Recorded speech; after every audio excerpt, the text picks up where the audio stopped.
کتێبی پند و ئامۆژگاریەکانی باڵوڵی دانا. وەرگێڕانی کامیل محەممەد قادر، خوێندنەوەی محەممەد سەعدون، ئەرکی بەدەنگیکردن و مافی بڵاوکردنەوەی تایبەتە بە پێگە و چەناڵی کتێبخانە. پێشەکی باڵوڵ چۆن بووە؟ یان کێ بوو؟ یان ئایا ڕاستە شێت بۆ یان نا؟ ئەمانە کۆمەڵێک پرسیارن، ڕەنگە لە کاتی بیستنی ناوی باڵوڵدا هەریەکەمان ئەو پرسیارانە لە خۆمان بکەین. بەڕای من باڵوڵ نەک هەر شێت نەبوو، بەڵکو دانایەکی ژیر و ئاینزانێکی بەتوانا و عارفێکی گەورە بوو، چونکە کاتێک هەر یەکێک لە بەسەرهاتەکانی ئەخوێنیتەوە بۆت دەرەکەوێ کە باڵوڵ چۆن کەسێک بووە. ڕەنگە ئەو کاتوشی سەرسوڕمانێکی زۆر بیت، چونکە قسە گەلێک کە باڵوڵ کردوونی یان وەڵامدانەوەی هەموو ئەو پرسیارانەی لێ دەکرێن ناکرێت کابرایەکی ئاوە زانەوە عارف شێت بووبێ. ئەی بۆ چی لای ئێمە وەک شێت ناسراوە؟ دیارە لە زەمانێکدا باڵوڵ ژیاوە کە باوتنی وشەی ڕاستی قەستی سەر بووە، یان باشتر بڵێم وتنی تەنها وشەیەکی ڕاست ڕەنگە ببێتە هۆی لە داردان، یا بەڕۆیەکی دیکەدا ڕەنگە بۆ ئەوە خۆی شێت کردبێ تا بە دوای پلەپایە و خۆشیەکانی دنیادا نەڕوات و ڕووکەشەکانی دنیای لا گرنگ نەبوو بێ، خۆی بۆ خزمەتی خەڵک و دین یەکلا کرد بێتەوە. ئەمانە هەمویان بۆ چوونن ڕەنگە واژ نەبوو بێ، بەڵام بە درێژایی مێژوو ئێمە بیستومانە کەوا ئەگەر تۆسقاڵێک دژی دەسەڵات قسەت کردبێ مەگەر شێت بووبی ئەجینا لە داردراوی و مۆرکی خیانەت کاریان داوەتە پاڵت. باڵوڵ و بازرگان. ڕۆژێک بازرگانێکی بەغدادی لە باڵوڵی پرسی چی بکڕم تا قازانجی زۆر بکەم؟ باڵوڵ وەڵامی دایەوە ئاسن و لۆکە بکڕە. ئەو پیاوە هەندێک ئاسن و لۆکەی کڕی کە لە عەمباردا هەڵی گرت، وا ڕێکەوت، پاشماوەیەک کە فرۆشتی قازانجێکی زۆری کرد. بۆیە بەزووی گەڕایەوە بۆ لای باڵوڵ و ئەم جارایان وتی باڵوڵە شێت چی بکڕم تا قازانجێکی زۆر بکەم؟ باڵوڵیش وتی پیاز بکڕە. بازرگانەکە هەرچی سەرمای خۆی هەبوو دای بە پیاز و خستی عەمبارەوە. پاش ماوەیەک پیازەکە بۆ گەنی کرد و هەمووی لە ناوچوو. بۆیە بازرگانەکە زەرەر و زیانێکی زۆری کرد. بە خێرایی بە شوێن باڵوڵدا گەڕا و پێیوت یەکەم جار کە پێم وتی چی بکڕم تا قازانج بکەم وتت ئاسن و لۆکە بکڕە. منیش ئەو کارم کرد و سوودێکی زۆرم دەستکەوت. بەڵام جاری دووهەم کە پرسم پێ کردیت چی بکڕم تا قازانج بکەم وتت پیاز بکڕە. ئەمە چ ڕێگادانێک بوو، هەموو سەرمایەکەم تیا چوو. باڵوڵ لە وەڵامدا بە پیاوەکەی وت یەکەم جار کە منت بان کرد وتت باڵوڵی دانا چی بکڕم تا قازانج بکەم، منیش وەکو عەقڵەکان ئامۆژگاریم کردیت. بەڵام جاری دووهەم کە بانگت کردم و وتت باڵوڵە شێت چی بکڕم تا قازانج بکەم، منیش وەک شێتەکان ئامۆژگاریم کردیت.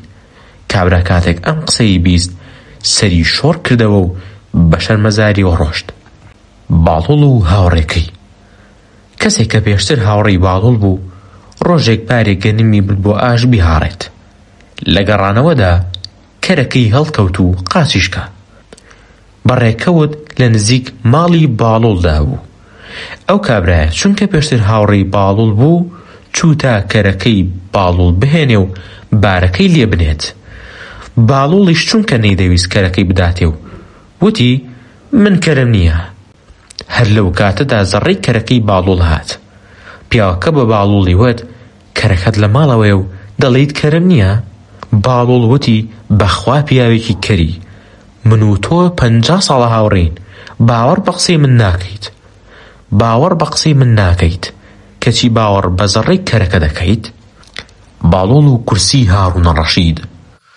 ڕۆژێک باڵوڵ چۆ کۆشکی هاڕونە ڕەشید. کاتێک کورسی خەلافەتی بەچۆڵی بینی بەبێ ترس چووە جێگەی هاڕونە ڕەشید و دانیشت. دەست و پەیوەندەکانی هاڕونە ڕەشید بە شەق باڵوڵیان هێنایە خوارەوە. باڵوڵ دەستی کردە گریان. لەو کاتەدا هاڕونە ڕەشید هات و بینی باڵوڵ ئەگری. هۆی گریانەکەی لە دەست و پەیوەندەکانی پرسی. ئەوانیش هۆکارەکەیان ڕوون کردەوە بۆی. ئەیش بۆ دڵدانەوەی باڵوڵ دانەویەوە و دەستی کردە ملی. باڵوڵ وتی من بۆ حاڵی خۆم ناگریم، بۆ حاڵی تۆ ئەگریم. من تەنها بۆ چەند چرکەیەک لەسەری دانیشتم ئەوەندەیان تێ هەڵدام. تۆ تەمەنێکە لەسەریدا ئەنیشیت ئەبێت چەندت تێ هەڵدەن. باڵوڵ و خۆراکی خەلیفە. ئەگەڕنەوە خەلیفە هاڕون خۆراکێکی شەهانە ئەنێرێت بۆ باڵوڵی برایی. خزمەتکارەکەی خەلیفە خۆراکەکەی لە بەردەم باڵوڵدا دانا. ئەویش خۆراکەکەی خستە بەردەمی سەگێک. خزمەتکارەکە هاواری کرد و وتی بۆچی خۆراکەکەی خەلیفەت کردە بەردەمی سەگ؟ باڵوڵ دەستی نا بەدەمی کابرادا وتی بێدەنگ با سەگەکەی گوێی لێ نەبێت، ئەگەر بزانت خۆراکی خەلیفەیە هەرگیز نایخوات. باڵوڵ و پزیشکی دەرباری هاڕون. ئەگەڕنەوە هاڕونە ڕەشید پزیشکێکی تایبەتی لە یۆنانەوە هێنابوو بۆ دەرباری خۆی.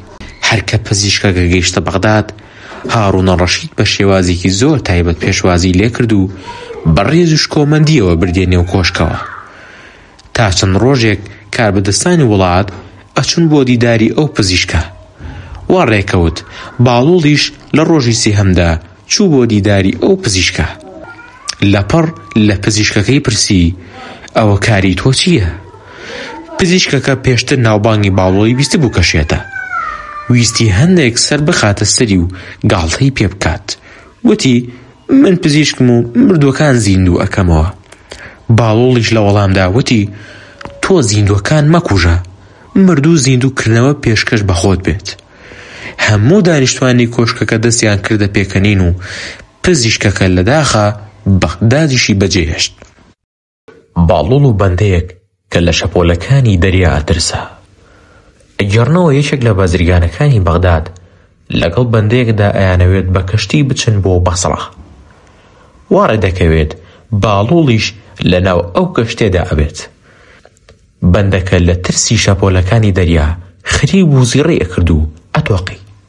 لە ترسا دەستی کرد بۆ گریان و هاوارکردن. خەڵکی نێو کەشتێکەش وەڕەس ببوون، داوایان لە بازرگانەکە کرد بە شێوەیەک بێدەنگی بکات. کابرا هەرچی کرد بۆی بێدەنگ نەکرا. باڵوڵ داوای لێ کرد ڕێگەی بدات ئەو بێدەنگی بکات. کابرا ڕازی بوو. باڵوڵ فەرمانی دا فڕی بدەنە نێو ئاوەکەوە. کاتێک تەواو ماندوو بوو لە ئاوەکە هێنایانە دەرەوە. ئەویش لە گۆشەیەکی کەشتێکەدا بە بێدەنگی دانیشت.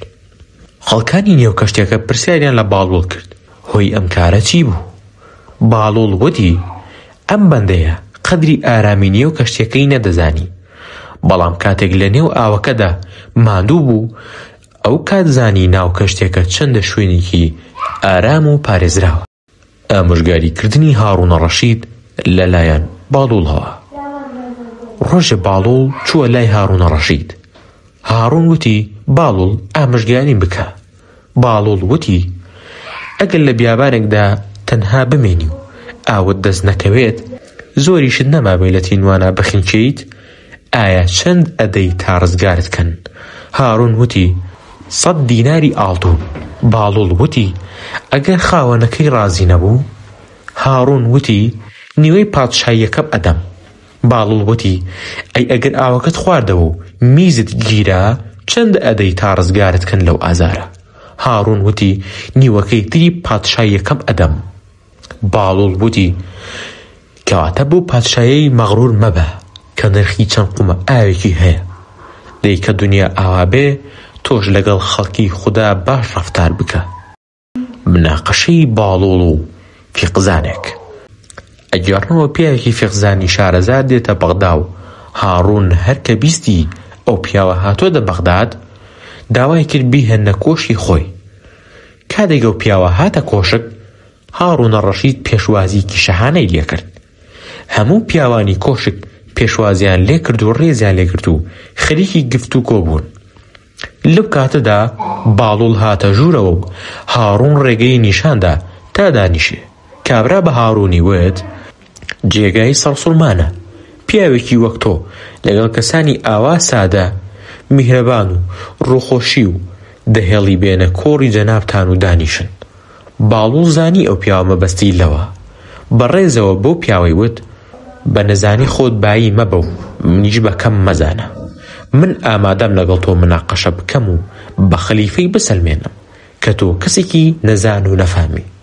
پیاوەکە وتی بیستومە کە تۆ شێتی، منیش ئیشم بە شێت نییە، تۆ من بە نەفامنەوە ئەبەیت و بە شێتی خۆت ڕازی نیت. هاڕون ڕەشید چاوی لە باڵوڵ مۆر کردەوە و فەرمانی پێدا بێدەنگ بێ. باڵوڵ بێدەنگ نەبوو، بە هاڕوونی وێت ئەگەر ئەو پیاوە گومانی لە زانیاری خۆی نییە با مناقەشەیەک بکەین. هاڕون ڕەشید پیاوەکەی وێت چ زیانێک ئەکەی ئەگەر مناقەشی لەگەڵ بکەیت؟ پیاوەکە وتی ئامادەم لەگەڵی قسە بکەم، پرسیارێک ئەەکەم، ئەگەر زانی من 1000 دیناری ئەدەمێ، ئەگەر نەیزانی ئەبێ ئەو 1000 دینار بداتە من. باڵوڵ وتی من لە ماڵی دنیا هیچم نییە، ئامادەم ئەگەر وەڵامەکەم زانی پارەکە لە تۆ وەرگرم و بەناو هەژاراندا دابەشی بکەم، ئەگەر وەڵامەکەشم نەزانی ئامادەم وەک بەندەیە کارت بۆ بکەم. پیاوەکە ڕازی بوو، پرسیارەکەی لە باڵوڵ کرد و وتی کەسێک خەریکی نوێشکردنە و کەسێکی تریش بەڕۆژووە.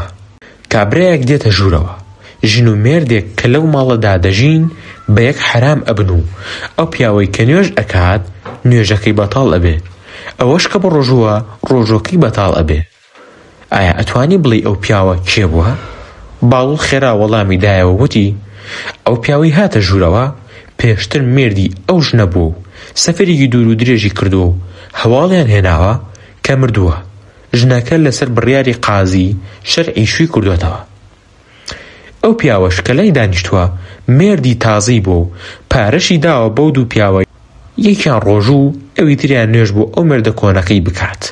کاتێ مێردە کۆنەکەی گەڕایەوە ژنەکە و مێردە تازەکە لە یەک حرام ئەبن و ئەو پیاوەی کە نوێژی بۆ پیاوەکە ئەکرد نوێژەکەی بەتاڵ ئەبێتەوە و ئەوەش کە بە ڕۆژوو بۆ بۆی ڕۆژەکەی بەتاڵ ئەبێتەوە.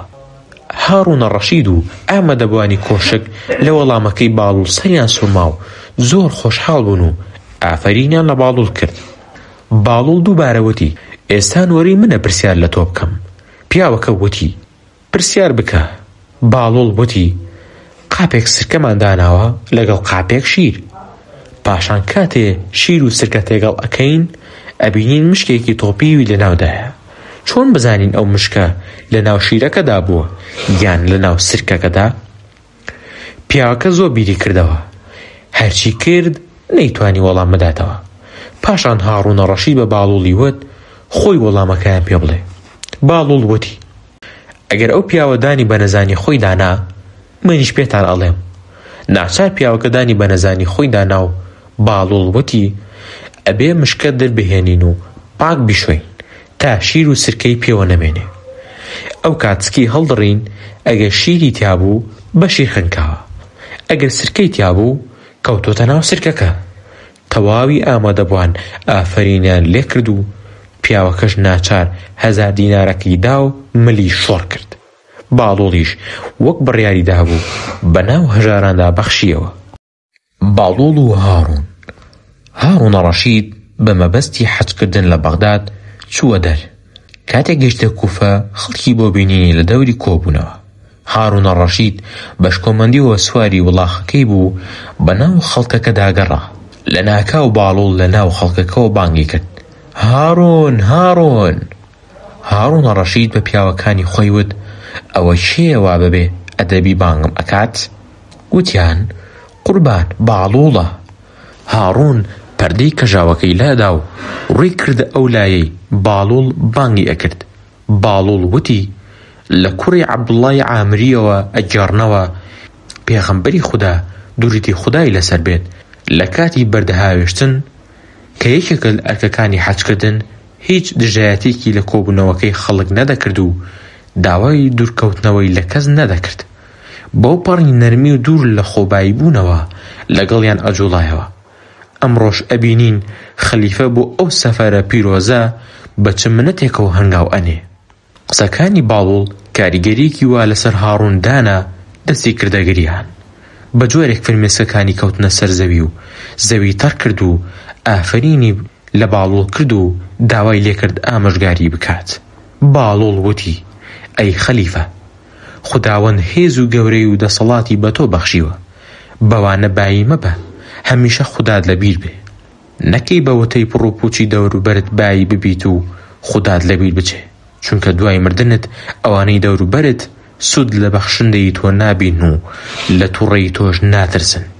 کەواتە ئاگاد لە گوناهەکانی خۆت بێ و خۆت بپارێزە لە تاوان و خراپەکاری و زۆر لە ژێردەستەکانت مەکە تا لە ڕیزی پیاوچاکاندا بیت. هاڕون وتی ئافەرین باڵوڵ، فەرمانیدا پاداش شتێکی بدەنێ. باڵوڵ وتی من پێویستم بە پاداشتی تۆ نییە، پاداش بە کەسانی بدە کە پێویستیان پێیەتی. باڵوڵ سەری بۆ ئاسمان بەرز کردەوە وتی خودایە ئێمە هەردووکمان بەندەی تۆین، چۆن ئەبێت ئەو ببین و من لە بیرکەن؟ پرسیاری هاڕون ڕەشید لە باڵوڵ. ڕۆژێک هاڕون ڕەشید کە مەستی بادەبوو لە کناری ڕووباری دیجلەدا وەستا بوو، تەماشای شەپۆلەکانی دیجلەی دەکرد. لەو کاتەدا باڵوڵ هاتە لای هاڕون ڕەشید مەستانە بە خێراتنی لێکرد و فەرمانی پێدا دانیشێ. پاشان وتی ئەمڕۆ پرسیارێکت لێ دەکەم، ئەگەر وەڵامی ڕاستت دایەوە ئەوە 1000 دیناری زێڕت ئەدەمێ، ئەگەر نەیشت زانی فەرمان ئەدەم بتخەنە ڕووباری دیجلەوە. باڵوڵ وتی من پێویستیم بە پارە نییە، ئەگەر وەڵامەکەم ڕاست بوو ئەوە ئەبێ 100 کەس لە هاوڕێیانی من کە لای تۆ زیندانن ئازادیان بکەیت، ئەگەر نەیشم زانی ئەوە بمخەرە ناو ڕووبارەکەوە.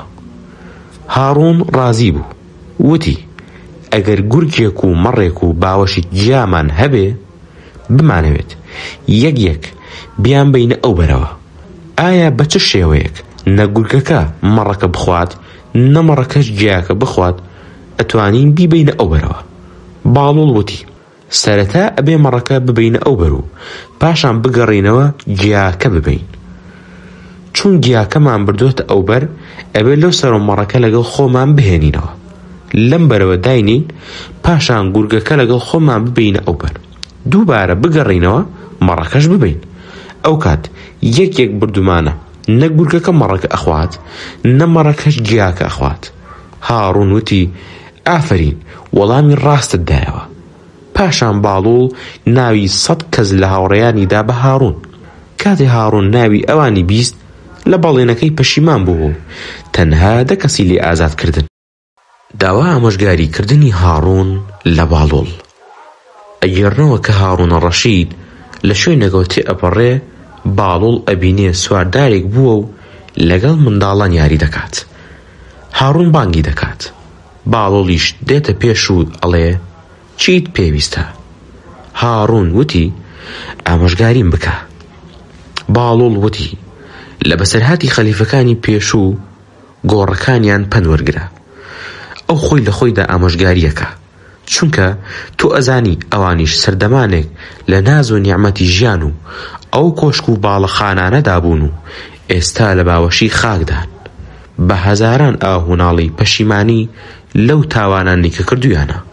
ئەوەش بزانە چارەنووسی ئێمەش وەک ئەوانە. هاڕون لە قسەکانی باڵوڵ دڵی لەرزی و وتی چی بکەم تا خوام لێ ڕازی بێ؟ باڵوڵ وتی کردارێک ئەنجام بدە کە خەڵکانی خوددا لە تۆ ڕازی بن، ئەوەی کە بۆ خۆت پێت ناخۆشە بۆ ئەوانیش پێت ناخۆش بێ، گوێ لە ناڵەی زوڵم لێکراوان بگرە و سەرنج بە و بۆیان بڕوانە و دادپەروەرانە بڕیار بدە. هاڕون وتی ئافەرین بۆ تۆ باڵوڵ، پندێکی جوانە دادام، فەرمانەدەم پاداشتت بدەنەوە. باڵوڵ وتی حاشا من پاداشتم ناوێ، چونکە ئەوەی لە ناو دەستی تۆدایە ماڵی خەڵکی ئەو دادپەروەرانە بۆیان بگەڕەوە و هیچ مەدە بە من. هاڕون وتی پێویستیەکی دیکەت نییە؟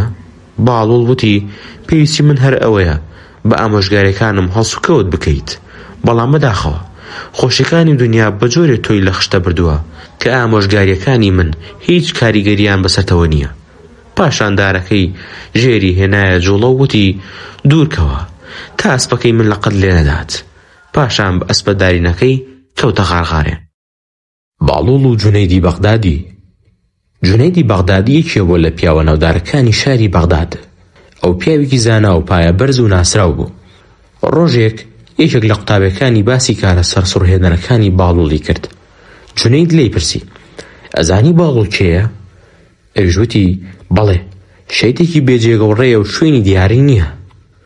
جونەید وتی زۆر حەز دەکەم باڵوڵ ببینم و گوێبیستی قسەکانی بم. باڵوڵم بۆ بدۆزنەوە، ئەمەوێت قسەی لەگەڵ بکەم. قوتابیەکانی جونەید هەموو شوێنێک بۆ دوای باڵوڵدا گەڕان تا لە قەراغی شاردا دۆزیانەوە پێیاوت مامۆستاکەمان داوای تو ئەکات. باڵوڵ وتی مامۆستاکەتان کاری بە منە، بابێت بۆ لای من. کاتێ جونەید ئەمەی بیزوتی واللهی باڵوڵ ڕاست دەکات. جونەید خۆی هەستا و چوو بۆ دوای باڵوڵدا گەڕاو. هەندێک لە قوتابەکانیشی لەگەڵی ڕۆیشتن. گەڕان تا لە بیابانێک دۆزیانەوە. تەماشایان کرد لەسەر زەوی خەوتووە و سەری خستۆتە سەر بەردێک و خەریکی بیرکردنەوەیە. جونەید و قوتابیەکانی سڵاویان لێ کرد. باڵوڵ وەڵامی دانەوە و هەستا لە بەریان. ئەوانیش لای دانیشتن. کاتێک دانیشتن باڵوڵ پرسی ئێوە کێن؟ ئەویش وتی من جونەیدی بەغدادیم. باڵوڵ وتی ئیشت چییە؟ جونەید ئاماژەی بۆ قوتابەکان کرد و وتی کاری من فێرکردنی خەڵکیە. باڵوڵ پێکەنی و وتی خۆت ئەزانی بە جوانی خواردن خۆیت؟ جونەید بۆ پەڕی بڕا بە خۆبوونەوە وتی بەڵێ، سەرەتا بناوی خوددا دەست پێ دەکەم و لە بەردەمی خۆمەوە دەخۆم. هێواش هێواش خواردنەکە ئەخۆم. بە جوانی خواردنەکە لە ناو دەممدا ئەجووم. پاشان قوتی ئەدەم. تەماشای خواردنی کەسی تریش ناکەم. دوای هەموو پاریوەک سوپاسی خوددا ئەکەم. پێش دەست پێکردن و دوای تەواوبوونیش دەستەکانم جوان دەشۆم. باڵوڵ هەستایە سەر پێوتی چۆن ئامۆژگاری خەڵک ئەکەیت ئەی مامۆستا کە خۆت بە جوانی ئادابی خواردن نازانی؟ جونەید بیری لە قسەکانی ئەکردەوە. یەکێ لە قوتابەکانی وتی مامۆستا ئەم پیاوە شێتە. جونەید بڕای پێ نەکرد و وتی وا نازانم ئەو پیاوە شێت بێ، تەنانەت ئەگەر شێتیش بێ ئەبێ گوێ لە قسەکانی بگریت. باڵوڵ ویستی بڕات. جونەید بانگی کرد. من پێویستیم بە تۆیە. باڵوڵ وتی پیاوێک نەزانێ بە جوانی خواردن بخوات ئادابی قسەکردن لەکوێ ئەزانێ؟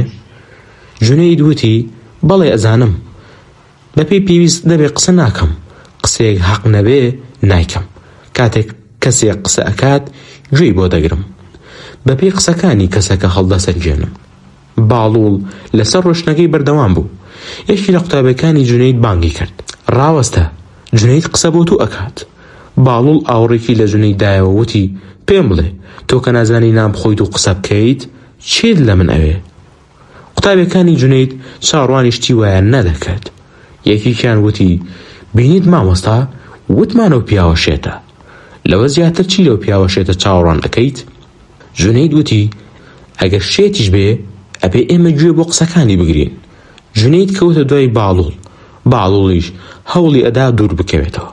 جونەید بانگی کرد و وتی پێویستیەکم پێت هەیە. باڵوڵ وتی پێویستی چی؟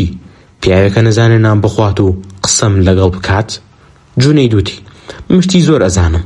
باڵوڵ وتی پێم بڵێ ئادابی نووسن ئەزانی؟ جونەید وتی بەڵێ.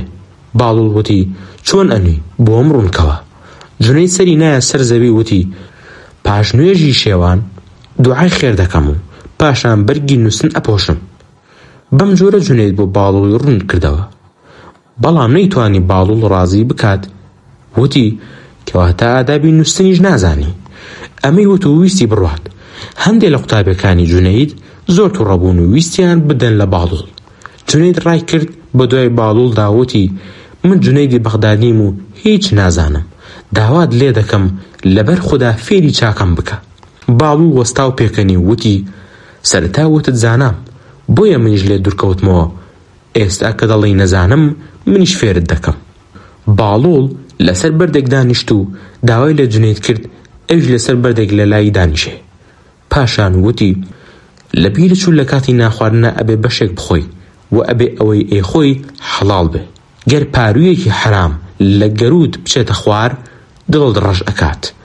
جونەید گێشایەوە وتی خوددا پاداشت بداتەوە فێرت کردم. پاشان باڵوڵ وتی لە ئادابی قسەکردنیش ئەبێ دڵت خاوێن بێ و قسەکانت لەبەر ڕەزای خوددا بێ و دوور بێ لە هەوا و هەوەسی شەیتانی، چونکە لە ڕۆژی دواییدا زیانەومەندت ئەکات. ئەمانەت لەبیر نەبوو لە ئادابی قسەکردن. جونەید هەستا لەسەر بەردەکە و چووە بەردەم باڵوڵ.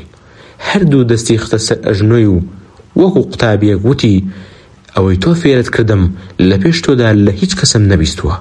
پاشان دەستی خستە سەر سنگی وتی خۆشەویستی ئادابی نووسنیشم فێر بکە.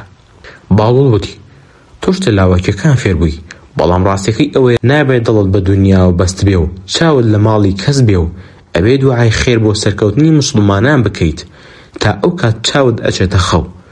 پاشان باڵوڵ لەسەر زەوی هەستا و جونەی دەستەکانی ماچ کرد و وتی ڕاستیت نیشاندام، داواکارم لە پەروەردگار چاکە بهێنێتە ڕێت و پاداشتت بداتەوە. ئامۆژگاریکردنی فەزڵی کوڕی ڕەبیع. ئەگەڕنەوە کە ڕۆژێ فەزڵی کوڕی ڕەبیع کە وەزیری هاڕونە ڕەشید بوو بە ڕێگەیەکدا ئەڕۆیشت باڵوڵی بینی سەری داژەندە بوو بیری ئەکردەوە. ئەویش بە گاڵتەپێکردنەوە بانگی کرد هێ باڵوڵ چی ئەکەی؟ باڵوڵ سەری بەرز کردەوە بینی فەزڵ لەگەڵ ئەوێتی. ئەویش وتی بیر لە سەرنجامی تووەکەمەوە، تۆش وەکو جەعفەری بەرمەکی گرفتار ئەبی. باڵوڵ کاتی ئەمەی بیست دڵی لەرزی و وتی باڵوڵ سەرنجامی جەعفەرم بیستووە، بەڵام پێم خۆشە بەسەراتی کوشنەکەی لە تۆ ببیستم. ئەتوانی بەبێ کەم و زیاد بۆم باس بکەی؟ باڵوڵ وتی لە سەردەمی خلافەتی مەهدی کوڕی مەنسوور یەحیایی کوڕی خالیدی نووسەر و بەردەستی هاڕونە ڕەشید ماوەیەکی زۆر هاڕونە ڕەشید پەیوەندیەکی خۆشەویستی زۆری لەگەڵیان هەبوو. ئەوەندە بڕوای پێیان هەبوو خوشکەکەی عەباسی پێدان، بەڵام پەیمانی لێوەرگرتن بە هیچ جۆرێ دەستکاری نەکەن.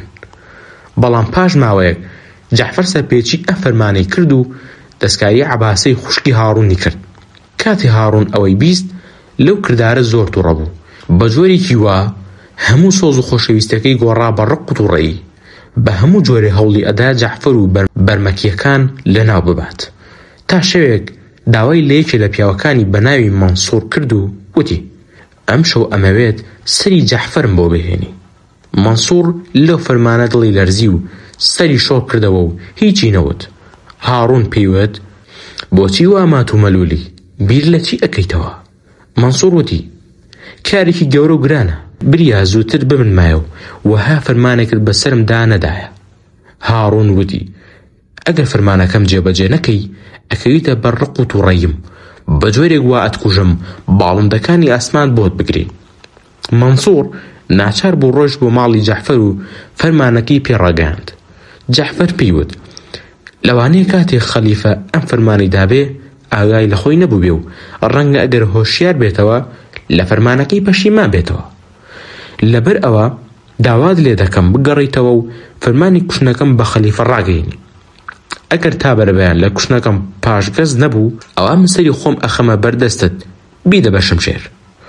مەنسوور نەیتوانی داواکەی ئەو قبوڵ بکات، بۆیە بە جەعفەری وت تۆ لەگەڵ خۆم ئەمەم بۆ لای هاڕوون، ئەگەر پەشیمان بوویەوە ئەوە باشە، ئەگەر نا ئەدەم لەسەرت. پێکەوە هاتنە کۆشکی هاڕوون. جەعفەر لە دوورەوە وەستا و مەنسوور چووە لای هاڕوون. هاڕوون پرسی مەنسوور چیت کرد؟ ئەویش وتی قوربان وا جەعفەرم هێناوە لەبەر دەرگایە. هاڕوون بە تووڕەیەوە وتی مەنسوور ئەگەر تۆ سقاڵێک لە جێبەجێکردنی فەرمانەکەم درەنگ بکەیت ئەوە بەر لە جەعفەر سەری تۆ پەڕێنم. کاتێ مەنسوور بینی پەشتیمانی لە خەلیفەدا بەدی ناکرێ گەڕایەوە لای جەعفەر و شمشێری هەڵکێشا سەری ئەو کوڕە جوانی لە جەستەی جیا کردەوە و بردیە بەردەم هاڕوون.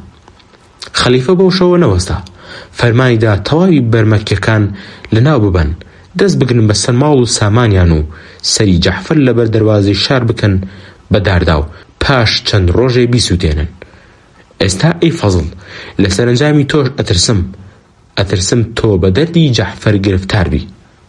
فەزڵ لە قسەکانی باڵوڵ زۆر ترسا و داوای لە باڵوڵ کرد دوعای خێری بۆ بکات. چیرۆکی مزگەوت دروستکردنی فەزڵی کوڕی ڕەبیع لە بەغداد. ئەگەڕنەوە کە فەزڵی کوڕی ڕەبیع لە ناو شاری بەغداد مزگەوتێکی دروست ئەکرد. ڕۆژێک کە بڕیار بوو تابلۆی مزگەوتەکە هەڵبواسن و ناوی بنێن، فەزڵ پرسیاری ئەکرد بە چ ناوێکە و مزگەوتەکە ناو بنین؟ وا ڕێکەوت باڵوڵ لەوێدا ئامادە بوو. لە فەزڵی پرسی ئەم مزگەوتت بۆ شێ دروست کردووە؟ فەزڵ وەڵامی دایەوە بۆ خودا. باڵوڵ وتی ئەگەر بۆ خودا دروست کردووە ناوی خۆتی مەخەرە سەر.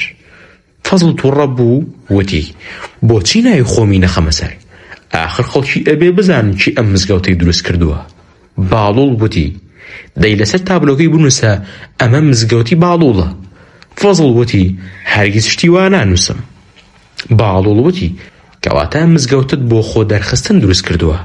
فەزڵ لە وەڵامەکەی باڵوڵ تووڕەبوو بێدەنگ بوو. پاشان وتی باڵوڵ هەرچی وت ئەوە بنووسن. پاشان باڵوڵ فەرمایدا ئاەتێکی قورئانی پیرۆزی لەسەر بنووس. باڵوڵ و دز ئەڵێن ڕۆژێک باڵوڵ پێڵاوی تازەی لە پێکرده بوو چووە مزگەوت تا نوێژ بخوێنێ. لەو ناوەدا پیاوێکی بینی زۆر بە وردی تەماشای پێڵاوەکانی ئەکات. زانی چاوی تێبڕیوە ئەوێت بیدزێ. ناچار بە پێڵاوەکانەوە نوێژی دابەست. کابرای دزە وتی نابێ بە پێڵاوە نوێژ بکەیت. باڵوڵ وتی ئەگەر نوێژەکە نەبێ خۆ پێڵاوەکە ئەبێ. پرسیاری هاڕون لە باڵوڵ. ڕۆژێ باڵوڵ لە ناو کۆشک لای سەروی هاڕونەوە دانیشتە بوو. هاڕون لەو کاری زۆر تووڕە بوو. ویستی بە هەر جۆرێ بێ باڵوڵ ڕسوا بکات. بۆیە وتی پرسیارێک لە باڵوڵ ئەکەم ئایا توانی وەڵامم بدەیتەوە؟ باڵوڵ وتی ئەگەر مەرجەکەت زۆر نالایەق نەبێ و ئامادەم. هاڕون وتی ئەگەر خێرا وەڵامی پرسیارەکەمت دایەوە ئەوە 1000 دیناری زێڕت ئەدەمێ. ئەگەر نەیشتوانی وەڵام بدەیتەوە فەرمان ئەدەم ڕش و سمێڵت بتاشن و سواری گوێجێشت بکەن و بە سواری بتگێڕن. باڵوڵ وتی من پێویستیم بە زێڕ نییە بەڵام بە مەرجێک ئامادەم وەڵامی پرسیارەکەت بدەمەوە. هاڕون وتی مەرجەکەت چییە؟ باڵوڵ وتی بە مەرجێک وەڵامت ئەدەمەوە ئەگەر زانیم لە ئێستا بەدواوە نەهێڵیم مێش و مێشولە بە منە بنیشێت. هاڕون خولەکێک بێدەنگ بوو پاشان وتی ئەوە کاری ئەستەمە چونکە مێش و مێشولە گوێرەیاڵی من نین. باڵوڵ وتی ئەگەر کەسێک لە بەرامبەر مێشولە بێدەسڵات بێ ئیدی چاوەڕوانی چی لێ دەکرێ؟ ئامادەبوان لە قسە و بیوێری باڵوڵ سەریان سوڕما. هاڕونیش لە بەرامبەر وەڵامەکەی باڵوڵ سەری لێ شێوا بوو. باڵوڵ تێگەیشت کە هاڕون دەست و پێی خۆی ون کردووە. بۆیە بۆ ڕزگارکردنی لەو قەیرانە وتی ئێستا ئامادەم بەبێ مەرج وەڵامت بدەمەوە.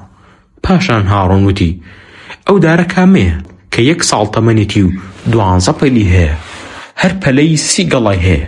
ڕوویەکی هەرگەڵایەک تاریکە و ڕووەکەی تر ڕووناکە. باڵوڵ خێرا وەڵامی داوە ئەو دارە ساڵ و مانگ و ڕۆژ و شەوە چونکە هەر ساڵە و 12 مانگە. هەر مانگە و 30 ڕۆژە کە نیوەی شەوە و نیوەی ڕۆژە. هاڕون وتی ئافرین باشت زانی. ئامادەبوانیش ئافرینی باڵوڵیان کرد. باڵوڵ و هاڕون. ڕۆژی هاڕونە ڕەشید بە باڵوڵی وت گەورەترین نیعمەتی خودا کامەیە؟ باڵوڵ وەڵامی دایەوە گەورەترین نیعمەتی خودا ژیریە. عەبدوڵڵای ئەنساریش لە پاڕانەوەکەیدا ئەڵێ خودایە ئەوەی کە ژیریت پێداوە چیت پێ نەداوە؟ ئەوەی کە ژیریت پێ نەداوە چیت پێداوە؟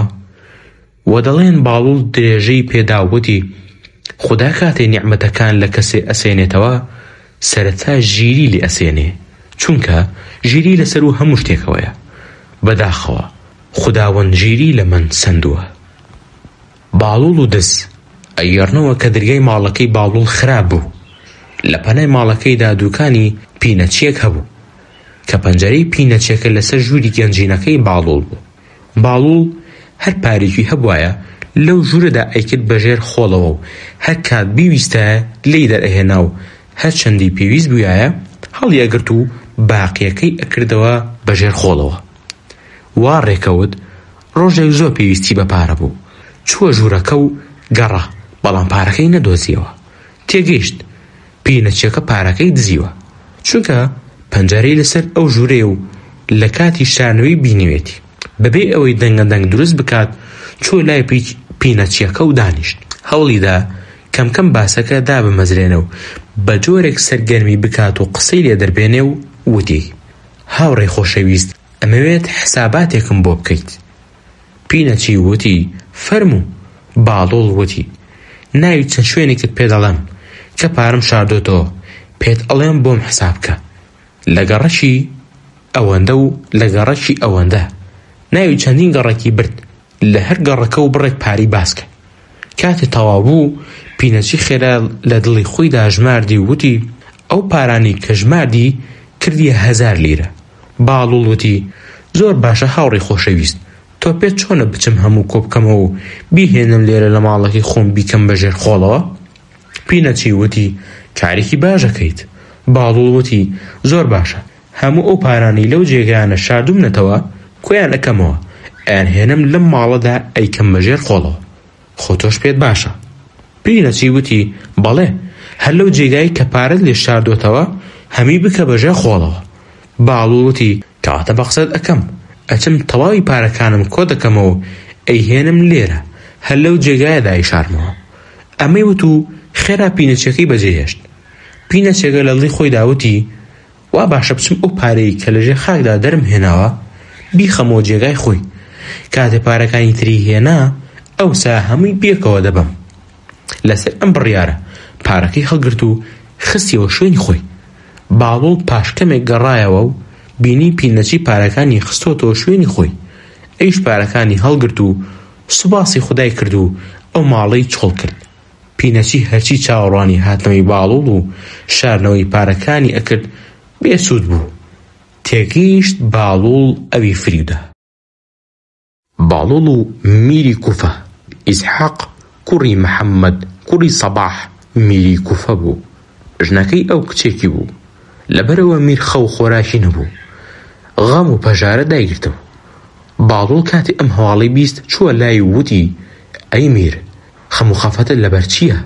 میر وەڵامی دایەوە من حەزم ئەکرد کوڕمان بوایە، بەڵام بەداخەوە ژنەکەم کچی بە دنیا هێناوە. باڵوڵ وەڵامی دایەوە وتی ئایا پێت خۆش بوو خوداوەند لە باتی ئەو کچە جوان و تەندروستە کوڕێکی شێت و نوقسانی وەک منی پێ ببەخشیتایە؟ میر بەبێ ویست کەوتە پێکەنین و سوپاسی خودای کرد و نان و خۆراکی خوارد و ڕێگەی دا خەڵک بێن و پیرۆزبایی لێ بکەن. باڵوڵ و وەزیر. ڕۆژێ وەزیر بە باڵوڵی وت خەلیفە تۆی بە کەڵە شێر و ورج ناوردووە. باڵوڵ وتی کەواتە لەم کاتەوە ئێوە لەژێر فەرمانی مندان، دەبێت مریشک و مینە گوێڕاڵی من بن. هەموو ئەوانی لەگەڵ وەزیر داوون لە وەڵامی باڵوڵ کەوتنە پێکەنین و وەزیر زۆر خەجاڵت بوو. چیرۆکی بڕیاردانی باڵوڵ لە ناو دادگای قازیدا. ئەگەڕنەوە لە شاری بەغدا بازرگانێک هەبوو بەدەست پاکی و ئەمان پارێز خاوەن وجدان ناوی دەکردبوو. زۆر هاوکاری خەڵکی شارەکەی خۆی دەکرد. هەموو ئەو شتانەی پێویست بوون لە دەرەوە بیانهێنێ ئەیهێنا و بە قازانجێکی زۆر کەم بە خەڵکی ئەفرۆشتەوە. لەبەرەوە خۆشەویستیەکی زۆری لەناو خەڵکدا بۆ خۆی بەدەستهێنا بوو. هەموو خەڵکی شارەکە بڕوایەکی تەواویان پێی هەبوو. تەنها کەسێک هەبوو ڕەقیبی بوو، ئەویش بازرگانێکی جوولەکەی زۆر خراپ و بەدڕەوش بوو. ئەم پێچەوانی ئەو بوو، هەموو خەڵکی ڕقیان لێ بوو. ئەو شتومەکانی لە شاردا نەبوون و ئەو بیهێنایە بە قازانجی زۆر بە خەڵکی ئەفرۆشتەوە. هەر کام لە بازرگانەکان پارەی پێویست بوایە داوای لێکردایە سوودێکی زۆری ئەخسە سەر پارەکە و مەرجی زۆری لەسەر داهێنان. وا ڕێکەوت بازرگانە بە وجدانەکە پێویستی بە پارە بوو. هاتە لای بازرگانە جوولەکەکە و داوای قەرزی لێ کرد. جوولەکەکە چونکە لە دڵەوە ڕقی لێ بوو وتی من بە مەرجێک پارەت ئەدەمێ، ئەبێ سەنەدی یاساییم بدەیتێ تا کاتی دانەوەی پارەکەم نەتوانی ئەم لاولا بکەیت. ئەگەر توانی پارەکەت بدەیتەوە بتوانم لە هەر شوێنێکی جەستەت بمەوێت گۆشتی لێ بکەمەوە. بازرگانەکە چونکە ئابڕووی لە مەترسیدا بوو بە مەرجەکەی ڕازی بوو. سەنەدی یاسایی داهەدەستی. لەناو سەنەدەگە نووسرا بوو ئەگەر ئەو نەیتوانی پارەکە بداتەوە جوولەکە بووی هەیە پارچەیە گۆشت لە هەر شوێنێکی بیەوێت لێی بکاتەوە. لە قەزای ڕۆژگار وا ڕێکەوت بازرگانە پیاو چاکەکە نەیتوانی پارەکەی لە کاتی خۆیدا بداتەوە. جوولەکەکەیش کە لە خوای ئەویست ڕۆژێکی وا بێتە پێش، جوولەکە کاتێ هەلێکی وای بۆ ڕێکەوت کابرای بردە لای قازی و سەنەدی نیشاندا.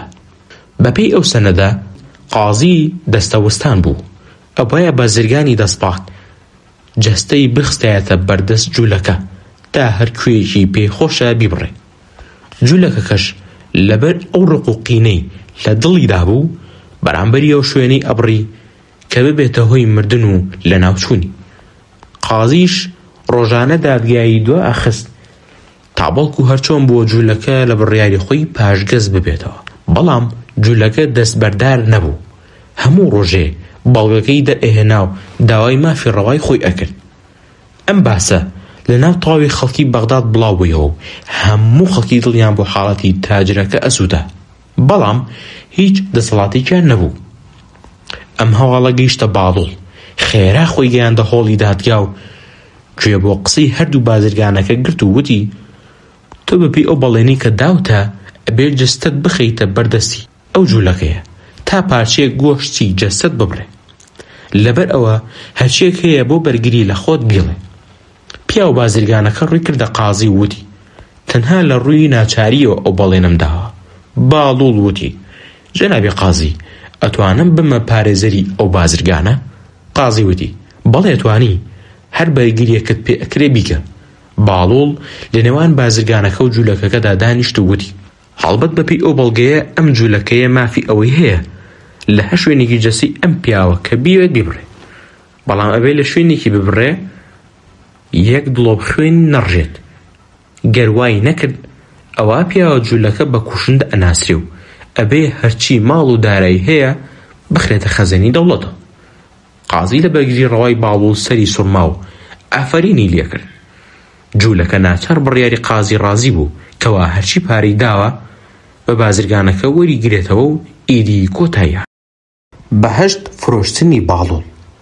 ڕۆژێک باڵوڵ لە قەراغی ڕووبارێک خەریکی دروستکردنی خانۆچکەی قوڕیم بوو، چونکە کارێکی نەبوو وەکو منداڵ یاری ئەکرد. لەو کاتەدا زوبێدەی ژنی هاڕون ڕەشید لەوێوە تێپەڕی و هەرکە باڵوڵی بینی لێی پرسی: باڵوڵ، ئەوە خەریکی چیت؟ باڵوڵ وەڵامی دایەوە: بەهەشت دروست دەکەم. زوبێدە پرسی: ئەو بەهشتەی کە دروستت کردووە ئەیفرۆشی؟ باڵوڵ وتی: بەڵێ ئەیفرۆشم. زوبێدە وتی: بە چەندی ئەفرۆشی؟ باڵوڵ وتی: بە 100 دینار. چونکە ژنەکەی هاڕون ئەیویست لەو ڕێگەیەوە هاوکاری باڵوڵ بکات، خێرا بە خزمەتکارەکەی وت کە 100 دیناری بداتێ. ئەیش پارەکەی دا بە باڵوڵ. باڵوڵ وتی: ئەی سەنەدت ناوێ؟ زوبێدە وتی: بینوسە و بیهێنە. ئەمەی وت و ڕۆشت. باڵوڵ پارەکەی بەناو فەقیر و هەژاراندا دابەش کرد. هەما شەو زوبێدە لە خۆدا بینی باخێکی زۆر گەورە و کۆشکێکی شەهانەی لە زێر دروستکرا و کە تا ئەو کاتە لە بێداری دانەیدی بوو. ئاوێکی ڕۆشن و جوان بە ناویدا تێئەپەڕی، حەوز و کانیاوێکی ڕازاوە و جوان لەگەڵ چەندەها کەنیزە و خزمەتکار و هەموو پێداویستیەک. تاپۆکەیان دایە دەستی کە بە ئاوی ئاڵتون نووسرا بوو. پێیاندا و وتیان: ئەمە ئەو بەهشتەیە کە لە باڵوڵت کڕی. زوبێدە لە خەو ڕاپەڕی و لە خۆشیدا خەری بوو، شای مرگ ئەبوو. تەواوی خەوەکەی بۆ هاڕون ڕەشید گێڕایەوە. بەیانی ڕۆژی دواتر هاڕون ناردی بە دوای باڵوڵدا. هەرکە باڵوڵ هات پێیوت: ئەمە 100 دینار وەریگرە، یەکێ لەو ماڵانی بە زوبێدەت فرۆشتووە بیفرۆشە بە منیش. باڵوڵ قاقا پێکەنی و وتی: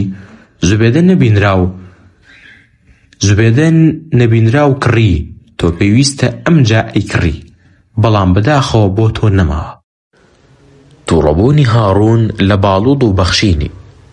ئەگەرنەوە کە هاڕون ڕەشید کەسێک ئەکات بە جاسوس بەسەر باڵوڵەوە تا بزانێت چی ئەکات و خەریکی چییە. کابراش بە تەواوی چاودێری ئەکات و پاشان دێتەوە بۆ لای هاڕون و ئەڵێ: باڵوڵ لە شوێن کەوتوانی جەعفەری کوڕی مەحەممەدە. هاڕون باڵوڵی بانگ کرد و وتی: بیستمە تۆ لە دۆستان و لایەنگری جەعفەری کوڕی مەحەممەدی. ئەوەش دەزانی من دوژمنایەتیم هەیە لەگەڵی، کەواتە بە تەواوی خۆت شێت کردووە. باڵوڵ وتی: ئەگەر لایەنگرانی ئەو بم چی ئەکەی؟ هاڕون لە وەڵامە زۆر تووڕە بوو. فەرمانی داجلەکانی لەبەرداکەن و کورتانێکی کەری بخەنە سەر پشت و لەغاویش بخەنە دەمی و بەناو کۆشک و باغدا بیگەڕێنن تا هەمووان بیبینن. جلەکانی باڵوڵیان داکەند و کورتانیان خستە سەرپشتی و لەغاویان خستە ناودەمی و بەناو کۆشکدا گێڕایان. پاشان هێنایانەوە بۆ لای هاڕون. لەو کاتە جەعفەری بەرمەکی لای هاڕون بوو. کاتێ باڵوڵی بەو حاڵەوە بینی پرسی: باڵوڵ چیت کردووە وایان بەسەر هێناوی؟ باڵوڵ وەڵامی دایەوە: چونکە قسەی حەقم کرد، خەلیفە بڕیاریدا جوانترین جلوبەرگی خۆیم پێشکەش بکات. لەم وەڵامەی باڵوڵ خەلیفە هەموو دانیشتوان و جەحفەریش کەوتنە پێکەنین. هاڕۆن باڵۆڵی بەخشی و فەرمانیدا کورتان و لەغاوەکەی لێ بکەنەوە و جوانترین جلوبەرگی بدەنێ. بەڵام باڵۆڵ قوبوڵی نەکرد و جلوبەرگەکەی خۆی پۆشی و کۆشکی هاڕۆنی بەجێ. باڵۆڵ و نانی جۆ و سرکە. ئەگەڕنەوە باڵۆڵ زۆرترین کاتەکانی لە گۆڕستاندا ئەنیشت.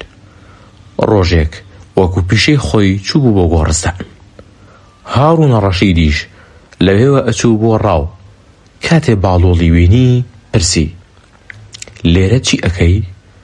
باڵۆڵ وەڵامی دایەوە: هاتووم بۆ ناو ئەم خەڵکە کە نەغەیبەتی خەڵک ئەکەن و نەداوای شتێکم لێ دەکەن و نەکەس ئازار ئەدەن. هاڕۆن وتی: ئایا ئەتوانی لە ڕۆژی دوایی و پرسیاری ناو گۆڕ و ئەو دنیا شارەزان بکەی؟ باڵۆڵ وتی: بە پیاوەکانت بڵێ تا ئاگرێکی گەورە بکەنەوە و تاوەیەکی بخەنە سەر تا جوان سوور ئەبێتەوە. هاڕۆن فەرمانی بە پیاوەکانی دا، ئاگریان کردەوە و تاوەیەکیان خسە سەر تا جوان سوور بوویەوە.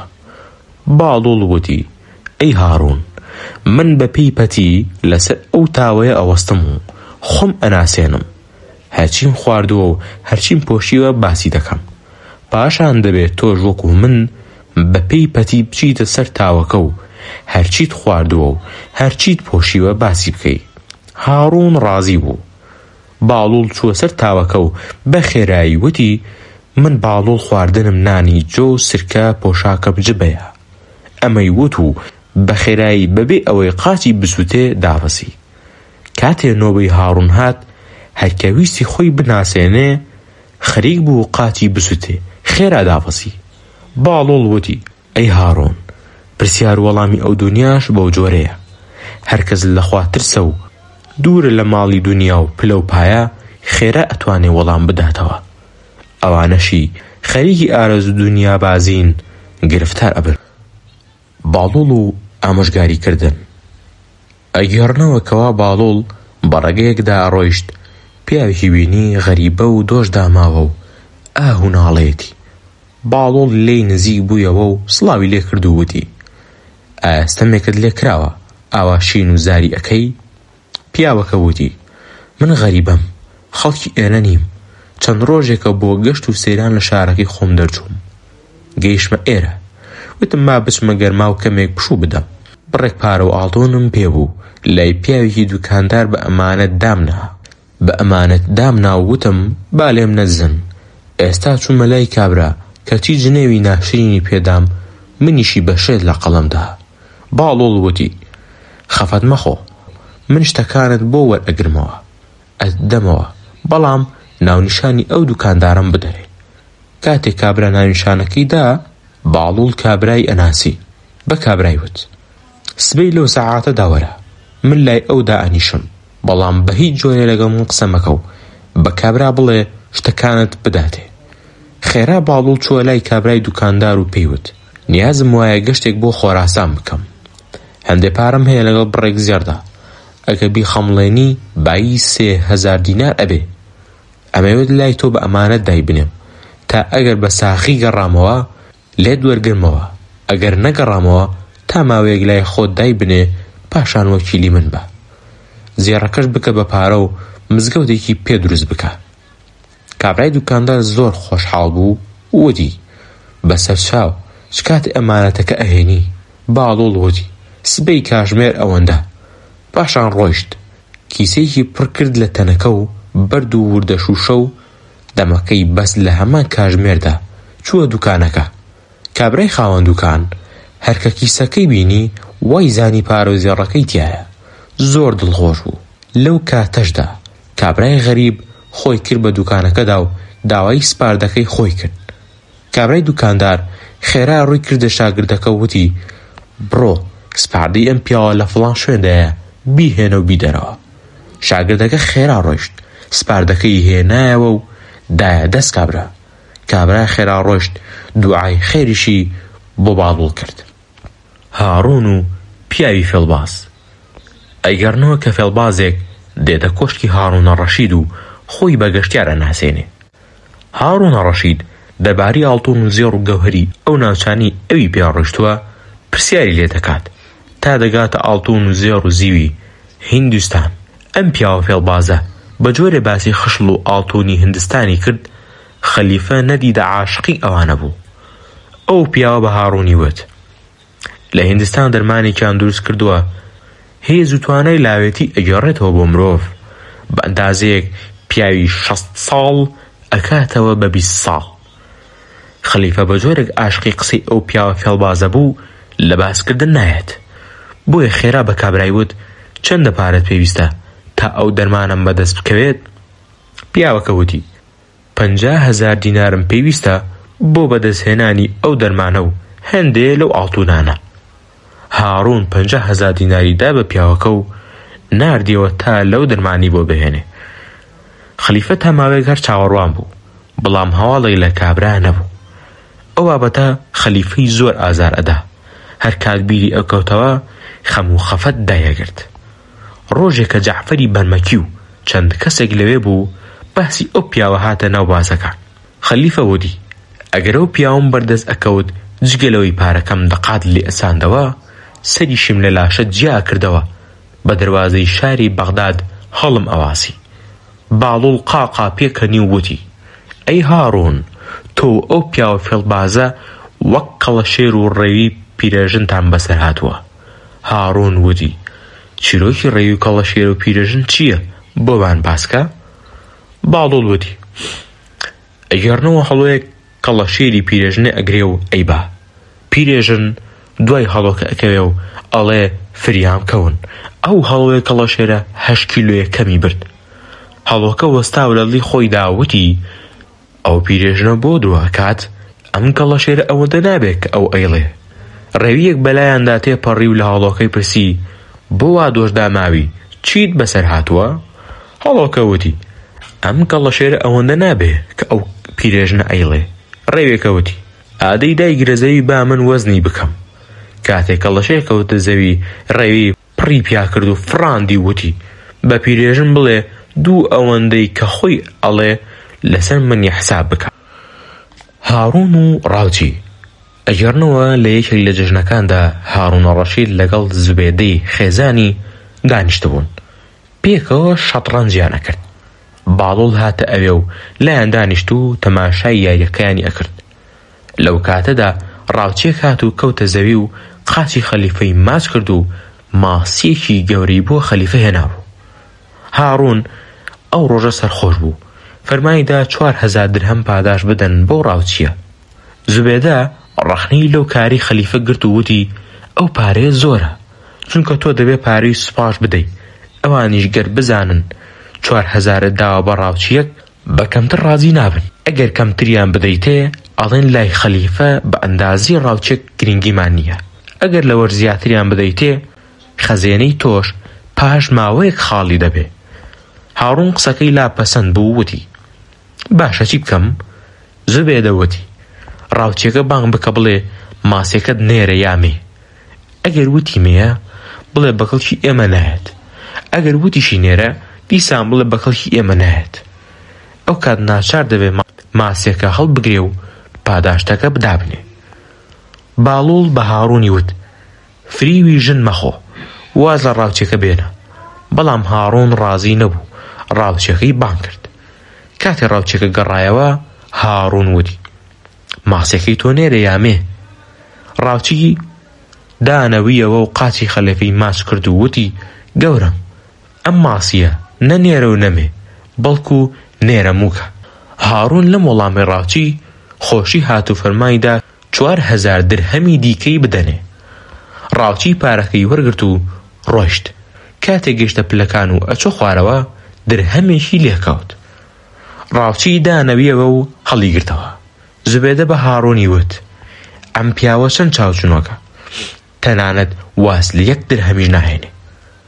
هاڕوون ڕقی لەو کاری کابرا بوو. دیسان بانگی کردەوە.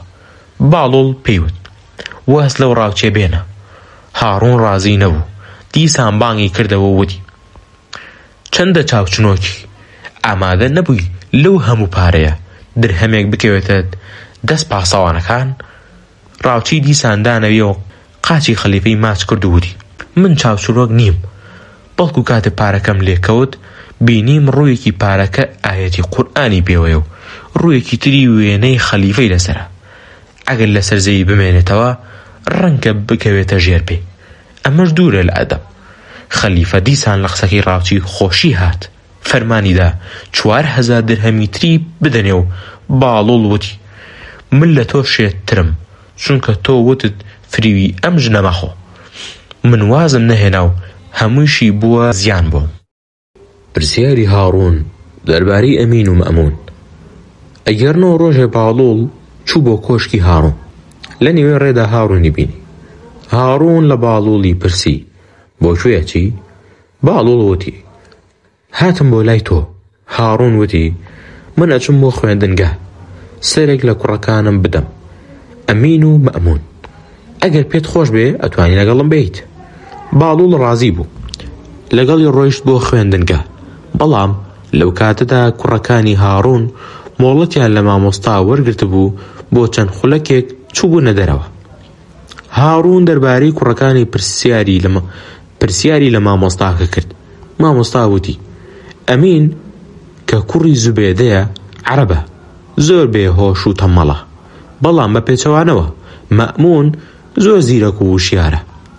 هاڕون بڕوای نەکرد. مامۆستا کاغەزێکی خستە ژێر جێگەکەی مەئمون و بەردێکیشی خستە ژێر جێگەکەی ئەمین. پاش چەند خولەکێک ئەمین و مەئمون گەڕانەوە و چوونە ژوورەوە. هەرکە چاویان بە باوکیان کەوت بڕێزەوە سڵاویان کرد و هەر کامیان چوونە جێگەی خۆیان دانیشت. هەرکە دانیشت ئەمین کەوتە بیرکردنەوە تەماشاکردنی سەقفی خانووەکە. مامۆستا پرسی ئەوە بیر لە چی ئەکەیتەوە؟ مەئمون وتی لەو کاتەوە ئێمە چوینێتە دەرەوە ئەم ژوورە بە ئەندازەی کاغەزێک یان زەویەکەی بەرز بۆتەوە یان سەقفەکەی دابەزیوە. مامۆستا ڕووی کردە ئەمین و وتی ئەی تۆ هەست بە چی ئەەکەی؟ ئەمین وەڵامی دایەوە شتێک نییە شایانی باز بێت، من هەست بە هیچ ناکەم. دووبارە مامۆستا هەردووکیانی ئیزندا. کاتی ئەوان چوونە دەرەوە بە هاڕوونی وت سوپاس بخوا بە ئامادەی خۆت قسەکانی من سەلماند. هاڕون وتی باشە هۆکاریەوە چییە؟ باڵوڵ وتی ئەگەر ڕێگەم هەبێ من وەڵام ئەدەمەوە. هاڕون وتی حاچیت پێخۆشە بیڵێ. باڵوڵ وتی زیرەکی و توانایی منداڵ لەسەر و دووشتە. یەکەم ئەوەی باوک و دایک بە ئیشقە یەکتری لە ئامێز بگرن و بەدڵ یەکتریان خۆش بوێت، تێکەڵی یەک بن. ئەو کات هەر منداڵێکیان ببێ زیرەک و وشیار ئەبێ. دووەم ئەگەر ژن و مرد لە یەک نەتەوە و خوێن بن منداڵەکانیان زیرەک و وشیار نابن بە پێچەوانەوە. ئەگەر نەژادیان جیابێ ئەوا منداڵەکانیان زیرەک و وشیار ئەبێ. ئەمەش لە ناو ڕۆکیشدا بەو جۆرە گەردارێک پەیوەند بکەی لە دارێکی تر ئەوا میوەی ئەو لەقەی کەوا پەیوەند کراوە زۆر گەش و جوان ئەبێ. لەبەر ئەوەیە کەوا ئەمین توانای زیرەکی نییە، چونکە تۆ زوبێدە خان هەردووکتان عەرەبن و لە یەک نەژادن. مەئمون کەوا زیرەک و وشیارە هی ئەوەیە دایکی نەژادی جیاوازە، لەگەڵ خەلیفە و خوێنیان جیاوازە. خەلیفە پێگەنینی بە قسەکانی باڵوڵ ئەهات و وتی لە شێتێک لەوە زیاتر چاوەڕوان ناکرێ. بەڵام مامۆستاکە لە دڵەوە بڕای بە قسەکانی باڵوڵ هێنابوو، بە تەواوی هاوڕابوو لەگەڵی. گفتوگۆکردنی باڵوڵ. ڕۆژێک کابرایەکە تەلای باڵوڵ و وتی ئیمام جەعفەر سێ شتی وتووە بۆ من جێگەی بڕوانیە. یەکەم ئەڵێت شەیتان لەو دنیا بە ئاگری دۆزەخ عەزاب ئەدرێت. ئاخر شەیتان خۆی لە ئاگر دروست کراوە، چۆن ئەکرێت بە ئاگر عەزاب بدرێت؟ دووەم ئەڵێ خوددا نابیندرێت، ئەگەر شتێکیش نەبیندرێت کەواتە نییە.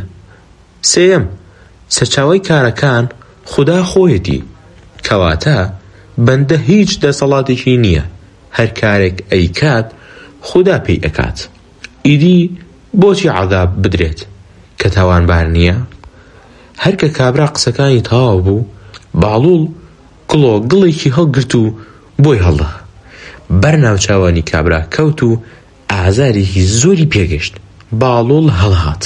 خەڵک دوای کەوتن و گرتیان بردیان بۆ لای خەلیفە و ڕووداوەکەیان بۆ باس کرد. باڵوڵ وتی کابرا بانگ بکەن ئەو کات بۆتان ڕوون دەکەمەوە. باڵوڵ بە کابرای وت: لەلایەن منەوە هیچ ئازارێکت پێگەیشتووە؟ کابراوەتی: کڵۆیەکت بەناو چاوانی مندا کێشا و سەری منت ئازاردا. باڵوڵ وتی: ئەتوانی ئازارم پێ نیشان بدەی؟ کابراوەتی: ئازار چۆن نیشان ئەدرێت؟ باڵوڵ وتی: خۆت وتت شتێک نەبیندرێت کەواتە بوونی نییە، نەدوت ئیمام ئەڵێ خودا هەیە و کەچی ناش بیندرێت کەواتە نییە. جگەرەوەش تۆ درۆ ئەکەیت کە ئەڵێ ئازارم پێگەیشتووە، خۆت لەگەڵ دروست کراوی کەچی بەگەڵ ئازارت پێ ئەگات. جگەلەوەش تۆ هەڵە ئەکەیت هاتوویش کات لە من ئەکەیت، چونکە منە و کارم بەویستی خوددا کردو، من هیچ دەسەڵاتێکم نییە. کابرا کە لە قسەکانی باڵوڵ گەیشت زۆر خەجاڵت هەستا و شوێنەکەی بەجێ. پرسیار وەڵامی هاڕون و باڵوڵ. ئەگەرنەوە کاتێ هاڕون بەنیاز بوو بچێت بۆ حەج، باڵوڵ لەسەر ڕێگای وەستا بوو، چاوەڕوان بوو تا هاڕون گەیشت. ئەو کات سێجار بەناوی خۆی بانگی هاڕونی کرد. خەلیفە پرسی خاوەنی ئەو دەنگە کێیە؟ وتیان باڵوڵ لەشێتە. هاڕون باڵوڵی بانگ کرد و لێی پرسی من کێم؟ باڵوڵ وتی تۆ ئەو کەسەی ئەگەر لە ڕۆژهەڵاتەوە تاوانێک بکرێت خوددا سزاد ئەدات. هاڕون دەستی کردە گریان و وتی ڕاست دەکەیت، ئێستا لە پاداشتی ئەوەدا شتێک لە من داوا بکە. باڵوڵ وتی داوات لێ دەکەم من بخەیتە بەهەشتەوە. هاڕون وتی ئەوەیان بەدەست من نییە، بەڵام ئەگەر قەرزاری من بۆت ئەدەمەوە. باڵوڵ وتی قەرز بە قەرز چارەسەری ناکرێت، تۆ پارەی خەڵکت لەبەردەستدایە، ئایا تاوانبار نابێ پارەی خەڵک بدەی بە من؟ هاڕون وتی فەرمانەدەم موچەت بۆ ببڕنەوە بۆ ئەوەی تا کۆتایی تەمەنت بە ئاسوودەی بژیت. باڵوڵ وتی ئێمە هەمومان بەندەی خوداین، ناکرێ خوددا ڕۆزی تۆ بدات و منی لەبیر بچێ. پاداشتی هاڕون بە باڵوڵ. ڕۆژێک هاڕون فەرمانی دا پاداشتێک بدەن بە باڵوڵ. کاتێ پێیاندا وەری گرت و وتی باشە ئەیەرمەوە بۆ خاوەنەکەی، ماڵ ئەبێ بۆ خاوەنەکەی بگەڕێتەوە تا حەق بۆ خاوەن حەق بگەڕێتەوە. کاتێک ئەوەیان گێڕایەوە بۆ هاڕون دەستی کردە گریان، لەجێ خۆیدا لەرزی و قسەکانی باڵوڵی ڕاستاند. ئەگەڕنەوە کابرایەکی دەشتەکی وشترەکەی نەخۆش کەوتبوو، پێیان وتبوو ڕۆنی گەرچەکی لێ بدە. کابرا سواری وشترەکەی بوو، لە نزیکی شار باڵوڵی بینی چون پێشتر پێکەوە دۆست بوون. بە باڵوڵی وت وشترەکەم تووشی نەخۆشی بووە، ئەڵێن ڕۆنی گەرچەکی لێ بدەم چاک دەبێتەوە، بەڵام من بڕوام وایە ئەگەر تۆ دوعای بۆ بکەیت چاک دەبێتەوە. باڵوڵ وتی ئەگەر ڕۆنی گەرچەک بکڕیت و لێی بدەیت و منیش دوعای بۆ بکەم چاک ئەبێت، ئەجینا دوعا بە تەنیا هیچی پێ ناکرێت. ئامۆژگاریکردنی عەبدوڵڵای موبارەک لەلایەن باڵوڵەوە. ئەگەرنەوە کە عەبدوڵڵا بە مەبەستی بینینی باڵوڵ ڕۆیشت بۆ دەشت. کاتێ باڵوڵی بینی بەسەری ڕوت و پێپەتی هەر ئەڵڵا ئەڵڵایەتی و خەریکی گریانە، عەبدوڵڵا چووە پێشەوە و سڵاوی کرد و ئەویش وەڵامی سڵاوەکەی دایەوە. عەبدوڵڵا وتی ئامۆژگاریم بکە تا لەم دنیا پڕ لە گوناه و تاوانە سەرکەشی نەکەم، بەڵکو بەهۆی پیرۆزی تۆوە واز لە تاوانەکانم بهێن. باڵوڵ وتی ئەی عەبدوڵڵا خۆم سەرگەردان سەرگەشتەم، چاڕوانی چی لە منەکەی؟ ئەگەر من عاقڵ بوومایە خەڵک بەشێت بانگیان نەدەکردم.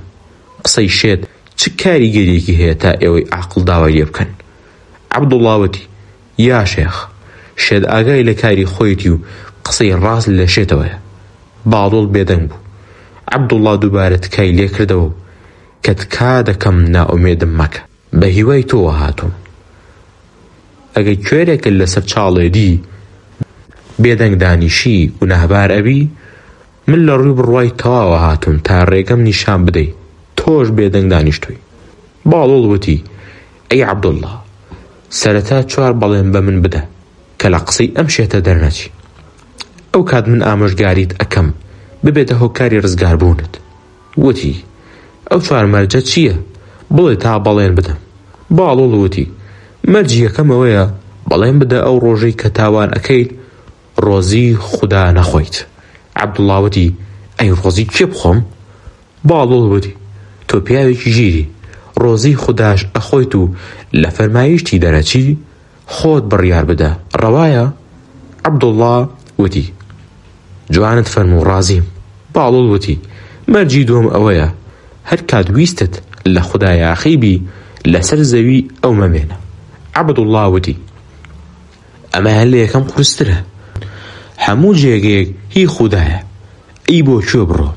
باڵۆڵ وتی دەی شەرم بکە کە ڕۆزیت هی خودایە و ئەوەی لەسەری ئەژیت هەر هی خودایە، کەچی گوێنەیاڵی فەرمانەکانی نابیت. پاشان وتی مەرجی سێیەم چییە؟ باڵۆڵ وتی مەرجی سێیەمەوەیە ئەگەر ویستیت تاوانێک ئەنجام بدەی هەوڵ بدە خۆت بشاریتەوە تا خوددا نەتبینێت، ئەو کات هەرچیت پێخۆشە بیکە. عەبدوڵڵا وتی ئەمە لە هەمیان قورسترە، چونکە خوددا لە هەموو جێگایەک هەیە و هەموو شتێ ئەبینێ، چۆن ئەتوانم خۆمی لێ بشارمەوە؟ باڵۆڵ وتی تۆ پیاوێکی ژیری، کاتی ئەزانی کە خوددا بینەر و بیسەر و خاوەنی هەموو جێگایەکە، کەواتە بێ شەرم بکەی کاتێ ئەو خاوەنی هەموو جێگایەکە و توانای بەسەر هەموو شتێکدا هەیە و هەموو شتێک ئەبینێ، ئیدی بۆچی لە فەرمانی یاخی ئەبێ؟ لەگەڵ ئەوەشدا خۆت بە بەندەی خوددا ئەزانی، لەگەڵ ئەوەشدا خوددا خۆی فەرموویەتی گومانتان لەوە نەبێ کە خوددا ئاگای لە زوڵمی زاڵمان نەبێ. عەبدوڵڵا وتی ڕاست دەکەیت، مەرجی چوارم پێ بڵێ. باڵۆڵ وتی مەرجی چوارم ئەوەیە کاتێک کە فریشتەی مەرگ هاتە لات تا گیانت بکێشێ، ئەو کات داوای لێ بکە کەوا مۆڵەتت بدات تا سەردانی خزمەکانت بکەیت و داوای گردن ئازایان لێ بکەیت و توێشووی کۆتایی هەڵگری و ئەو کات گیانت بکێشێ. عەبدوڵڵا وتی ئەمما جەر لە هەموو گرانترە کەی فریشتەی مەرگ مۆڵەت بە مرۆڤ ئەدات. باڵۆڵ وتی ئەی پیاوی عاقڵ، تۆ ئەوەش دەزانی کاتێ مەرگ هات ئیدی مۆڵەتێکی تر نامێنێ، ناتوانی بە هیچ جۆرێک لە خۆتی دوور بخەیتەوە، تەنانەت بۆ چرکەیەکیش. هەروەکو خودای گەورەش ئەفەرمێت کاتێ ژیانیانی کۆتایی دێت نەساتێک پێش ئەکەوێ نەدووە ئەکەوێ. کەواتە ئەی عەبدوڵڵا قسە لەم شێتە وەرگرە و لە خەوی بێ ئاگایی بە ئاگا بێرەوە، واز لە غڕور و نەفامی بێنە، لە بیری ئاخیرەت دابە کاتێ ڕێگەیەکی دوور و درێژ لە بەردەمدایە لەم تەمەنە کورتت توێشوو کۆبکەرەوە. کاری ئەمڕۆت مەسپێرە بە سبەی، لەوانەیە سبەی نەیەت بۆت، هەر ئێستا هەوڵ بدە توێشی خۆت هەڵگری، سبەی لەوێ پەشیمانی دادی کەس نادات. عەبدوڵڵا کاتێک گوێی لەم قسانە بوو سەری شۆڕ کردبەوە. باڵۆڵ فەرمووی عەبدوڵڵا تۆ داوات لە منی شێت کرد کە ئامۆژگاریت بکەم بە کەڵکی ئاخیرەتت بێ، ئەی بۆچی سەرت شۆڕ کردوتەوە؟ لە ڕۆژی پۆسڵا بە توندی پرسیارت لێ ئەکرێت ئەی چی وەڵام ئەدەیتەوە؟ ئەگەر ئەمڕۆ کاری ئەم دنیات بە پاشی بەڕێوە بچێ سبەی بە ئارامی وەڵام ئەدەیتەوە. عەبدوڵڵا وتی یا شێخ قسەکانی تۆم بە گیان و دڵ بیست و مەرجەکانیشم قبوڵە، داوات لێ دەکەم بهێڵی ببمە موریدت. باڵۆڵ وتی ئەی عەبدوڵڵا مرۆڤ ئەبێ هەرچی بکات لەژێ فەرمانی بەدیهێنەری دابێ، هەرچی ئەڵێ و هەرچی ئەیکات فەرمانی ئەو بێت. چوونە گەرماوی باڵوڵ و هاڕۆن. ڕۆژێک خەلیفە لەگەڵ باڵوڵدا چوون بۆ حەمام. لە ڕێگا خەلیفە بەگاڵتەوە بە باڵوڵی وت ئەگەر من بەندە بوومایە چەندەمە کرد؟ باڵوڵ وتی 50 دینار. خەلیفە تووڕە بوو وتی شێتە، تەنیا کەواکەی بەرمبایی 50 دینارە. باڵوڵ وتی ئاخر منیش تەنها نرخی کەواکەم وت، ئەژینا خەلیفە هیچ نرخێکی نییە. باڵوڵ و قازی ئەگەرنەوە پیاوێک مەبەستی حەج بوو، چونکە منداڵی وردی هەبوو 1000 دیناری زیێڕی بردە لای قازی و بە ئامادەبوونی ڕاوێژکارانی قازی پارەکەی دایە دەست. قازی وتی با ئەم پارەیە لای تۆ بێ، من ئەچم بۆ حەج، ئەگەر تەمەنم تەواو بوو نەگەڕامەوە ئەوە تۆ ئەم پارەیە بۆ منداڵەکانم خەرج بکە، ئەگەریش گەڕامەوە ئەوە لێتی وەردەگرمەوە. کاتێ پارەکەی دا بە قازی و چوو بۆ حەج قەدەری خوداوا بوو نەگەڕایەوە و کۆچی دوایی کرد. کاتێ منداڵەکانی پێگەیشتن و گەورە بوون چوونە لای قازی و داوای پارەکەی باوکیان کرد. قازی وتی لەژێر ڕۆشنایی وەسیەتەکەی باوکتان من ئەبێ هەرچی خۆم پێم خۆش بێ پێتان بدەم، لەبەرەوە من 100 دینارتان ئەدەمێ. ئەوانیش هاواریان دژی ئەم ستەمە کرد و ناڕەزاییان دەربڕی. قازی کەسانێک کە کاتێ باوشیان پارەکەی لای ئەم دانابوو لەو کاتەدا ئامادەبوون بانگی کردن و پێیانی گوت: ئایا ئێوە شاهێدی ئەدەن کە باوشی ئەم منداڵانە کاتێ ئەچوو بۆ حەج 1000 دیناری زێڕی لای من دانا تا کاتێ منداڵەکانی گەورە بوون هەرچی پێم خۆش بێت بیان دەمێ؟ هەمووان وتیان بەڵێ شاهێدی ئەدەین. قازی وتی: دەی ئێستا من لە زیاتر لە 100 دینارتان نادەبێت. ئەو داماوانە هانەیان بۆ هەر کەس دەبرد، نەیان دەتوانی کارێکیان بۆ بکەن و هیچیان لەدەست نەدەهات بۆ ئەو فێڵەی قازی. تا باڵۆڵیان دۆزیەوە بردیان بۆ لای قازی و بە قازی وت: بۆچی حەقی ئەمانە نادەیتەوە؟ قازی وتی: باوکیان وەسیەتی کردووە کە هەرچی خۆم پێم خۆشە بیان دەمێ. باڵۆڵ وتی: ئەی قازی، وەکو خۆت ئەڵێی لەسەر وەسیەتی باوکیان 100 دیناریان ئەدەیتێ، بەڵام پێویستە 900 دیناریان بدەیتێ، چونکە 900 دینارت بۆ خۆت ئەوێ، ئەویش توێتی هەرچیت بۆ خۆت ویستت، کەواتە تۆ دەبێت 900 دیناریان بدەیتێ. قازی ناچار بوو 900 دیناریان بداتێ. پرسیاری هاڕون لە باڵوڵ دەربارەی شەراب. ئەگەڕنەوە ڕۆژێ باڵوڵ چوو بۆ لای هاڕون. لەو کاتەدا خەریکی نۆشینی شەراب بوو. بۆ ئەوەی حرامی شتەکەی بشارێتەوە لە باڵوڵی پرسی: ئایا خواردنی ترێ حرامە؟ باڵوڵ وەڵامی دایەوە: نەخێر. خەلیفە پرسی: ئەی خواردنی ئاوی؟ باڵوڵ وتی: نەخێر. خەلیفە وتی: ئەی ئەگەر هەر کامیان چەند ڕۆژێ لەبەر خۆر بمێنێتەوە حرامە؟ باڵوڵ دیسان وتی: نەخێر. خەلیفە وتی: ئەی بۆچی کاتێ ئەو ئاوی ترێ ماوەیەک لەبەر هەتاو بمێنێتەوە حرام ئەبێ؟ باڵوڵ وتی: ئەگەر هەندێک گڵ بدەم بەسەرتدا ئازاری هەیە؟ خەلیفە وتی: نەخێر. باڵوڵ وتی: ئەی ئەگەر ئاویان پیا بکەن؟ خەلیفە دیسان وتی: نەخێر. باڵوڵ وتی: ئەی ئەگەر ئاو و گڵاکە تێکەڵ بکرێ خشتی لێ دروست بکرێت و ماوەیەک لەبەر هەتاودا بندرێ پاشان بیکێشم بەسەری مرۆڤدا؟ خەلیفە وتی: بەڵێ، ئازاری پێ ئەگەێنێ و سەریشی دەشکێنێ. باڵوڵ وتی: چۆن بە تێکەڵکردنی ئاو و گڵ و دانانی لەبەر خۆر سەری مرۆڤ ئەشکێنێ، ئاواش تێکەڵکردنی ئاو و ترێ دانانی لەبەر هەتاو خراپیەک دێنێتە ئاراوە کە شەرع حرامی کردووە، چونکە بە خواردنی ئەو پیسیە زیانی زۆر بە مرۆڤایەتی ئەگەێنێ. خەلیفە لە وەڵامە لۆژیکیە سەری سوورما و فەرمانیدا شەرابەکە بڕێژن. باڵوڵ و فێرکردنی یەکێ لە دۆستان. ئەگەڕنەوە کەسێک کەرێک دێنێت بۆ حاکمی کوفە. ئامادەبووان هەمووان کەوتنە پێ هەڵدانی کەرەکە. تەنانەت یەکێک بۆ گاڵتەکردنی وتی: من ئامادەم ئەم کەرە فێری خوێندن بکەم. حاکم ببیستنی ئەو قسەیە زۆر تووڕە بوو. بۆ پیاوەی وت کە ئەو قسەی کرد: ئەگەر تۆ توانیت ئەو کەرە فێری خوێندن بکەی پاداشتێکی گەورەت ئەدەمێ، ئەگەر نەشت توانی فەرمان ئەدەم بتکوژن. پیاوەکە لە قسەی خۆی پەشیمان بوو، بەڵام چاری نەبوو. داوای کرد 2 ڕۆژ مۆڵەتی پێ بدات تا بەو کارە هەستێت. پیاوەکە کەرەکەی برد و داما و سەرگەردان نیەی دەزانی سەرئەنجامی کارەکەی بەرەو کوێ ئەچێت. کەرەکەی لە ماڵەوە بەجێهێشت و هاتە دەرەوە. لە ناو ڕێگا چاوی بە باڵوڵ کەوت. چون پێشتر بە یەکتریان ئەناسی، هەموو ڕووداوەکەی نیما خۆی و حاکمی بۆ گێڕایەوە. داوای لە باڵوڵ کرد یارمەتی بدات. باڵوڵ وتی: خەم مەخۆ، دەرمانی ئەو دەردە بە دەستی منە، فەرمانت پێ ئەدەم هەر کاتێک گوتم جێبەجێی بکە. پاشان فەرمانی پێدا ڕۆژێک خواردن بە کەرەکەی نەدات. پاشان جۆی بۆ بخاتە ناو کتێبێک و بیخاتە نێو پەڕەکانی. چون کەرەکە برسی ئەبێ یەک پەڕەکان هەڵئەداتەوە بە دوای جۆکەدا ئەگەڕێ. ئەم کارەش ڕۆژانە دووبارە بکەرەوە. ڕۆژی دەیەمیش هیچ مەدە بە کەرەکە و لە ڕۆژی 11یەمدا لە ڕۆژی 11یەمدا کاتێک کەرەکە ئەبەیتەوە بۆ لای حاکم ئەو کتێبە لەگەڵ خۆت ببۆ لە بەردەم حاکم نیشانی کەرەکەی بدە. پیاوەکەش بەو جۆرە باڵۆ فەرمانی پێکردبوو کارەکەی جێبەجێ کرد.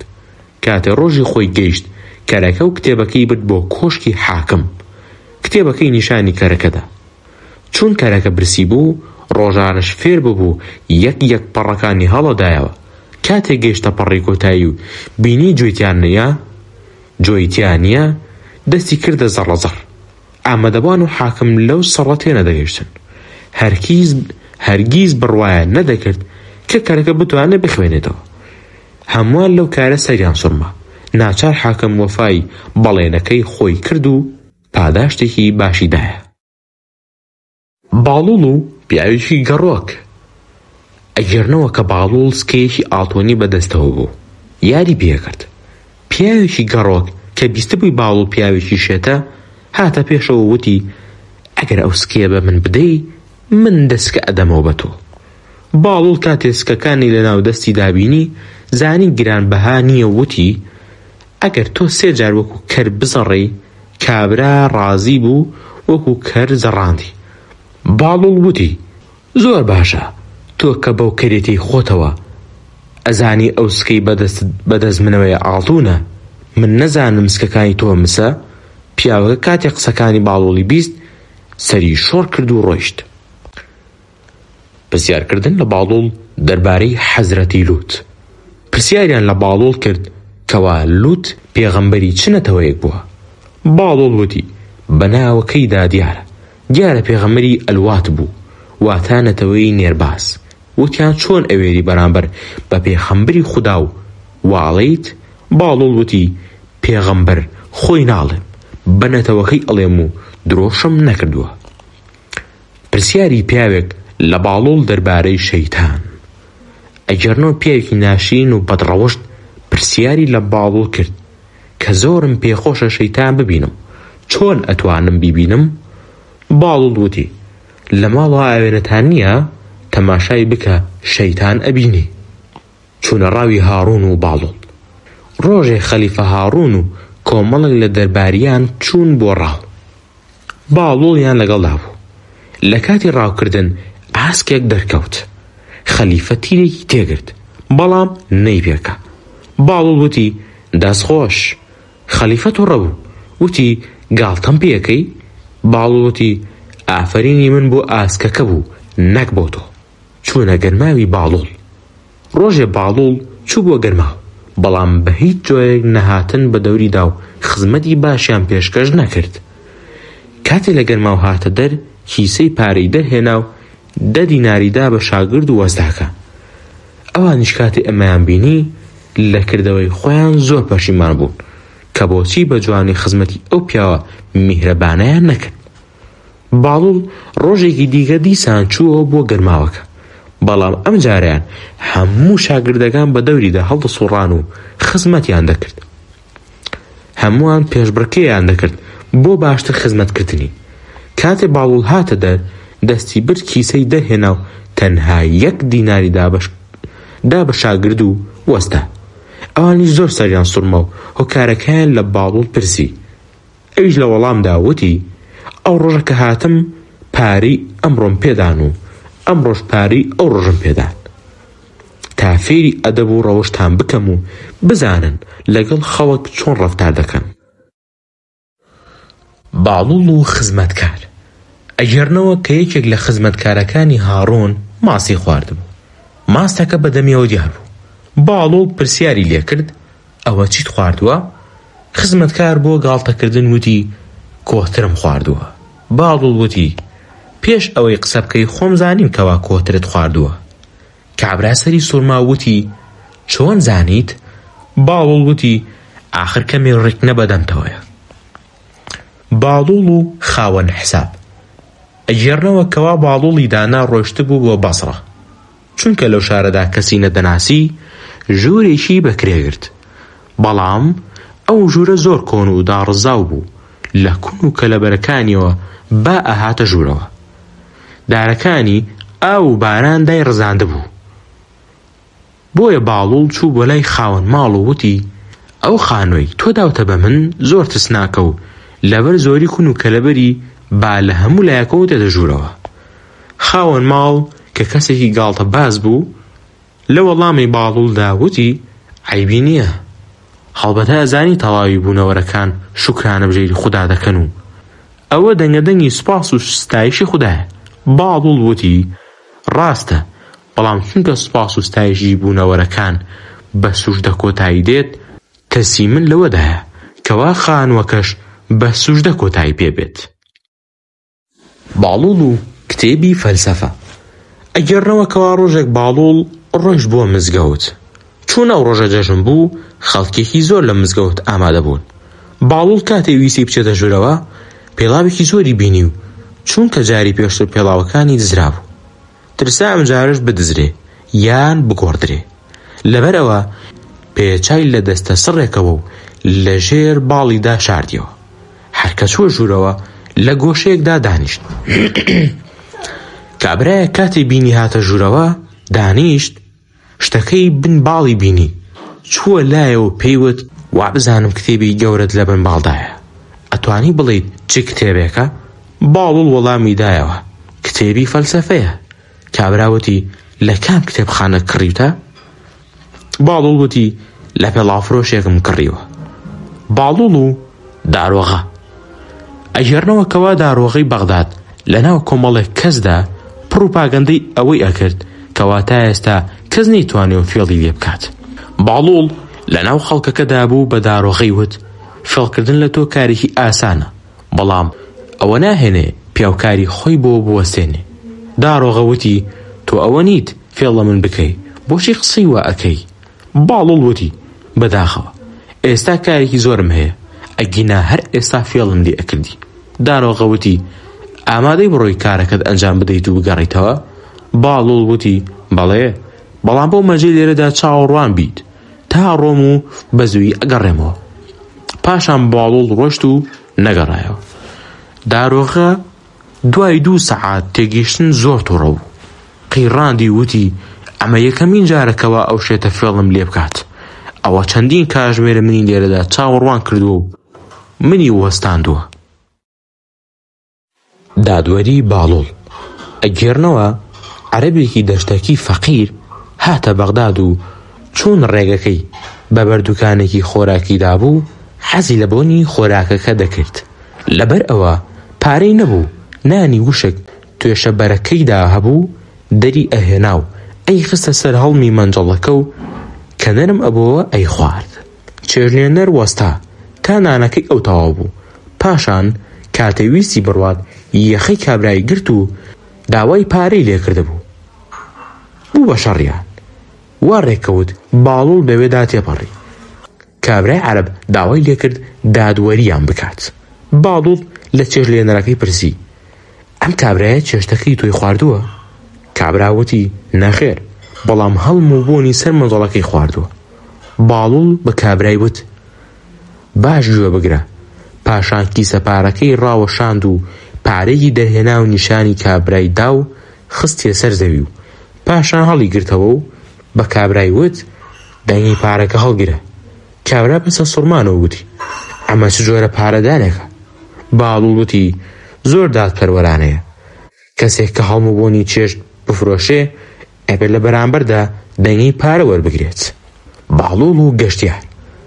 ئەگەڕنەوە یەکێ لە گەشتیارانی بیانی هاتە بەغدا و ڕۆشتە دەرباری خەلیفە هاڕونە ڕەشید. هەرکە گەیشتە خزمەتی خەلیفە چەند پرسیارێکی لە وەزیرەکان کرد، بەڵام کەسیان نەیانتوانی وەڵامی پرسیارەکانی بدەنەوە. خەلیفە زۆر تووڕە بوو، بە وەزیرەکانی وت ئەگەر وەڵامی پرسیارەکانی ئەو پیاوە نەدەنەوە ئەوە هەموو سەر و سامانتان زەوت ئەکەم. ئامادەبووان 24 کاژمێر مۆڵەتیان خواست. خەلیفە مۆڵەتی دان. یەکێکیان وتی من وای بەبار دەزانم بڕۆین بۆ لای باڵوڵ. جگە لە باڵوڵ کەسی تر ناتوانێت وەڵامی پرسیارەکانی ئەو کابرا گەڕۆکە بداتەوە. چۆن بە شوێن باڵوڵدا. باڵوڵ ڕازی بوو وەڵامی پرسیارەکانی کابرا بداتەوە. بەیانی ئەو ڕۆژە کە بڕیار بوو بە ئامادەی خەلیفە و وەڵامی پرسیارەکانی کابرا بدەنەوە. هەمووان کۆبوونەوە. بە کابرای گەشتیاری وت ئێستا هەر پرسیارێکت هەیە بیکە، ئامادەم وەڵامت بدەمەوە. کابرا بە عاساکەی بازنەیەکی کێشا و باڵوڵیش بە عاساکەی هێڵی لە ناوەڕاستی بازنەکەدا کێشا. پاشان کابرا بازنێکی دیکەی کێشا و باڵوڵ ئەمجارە کردی بە 4 بەشەوە بەدەست ئاماژەی بۆ بەشێک کرد و وتی ئەوە بەشێکی وشک و 3 بەشی ئاو.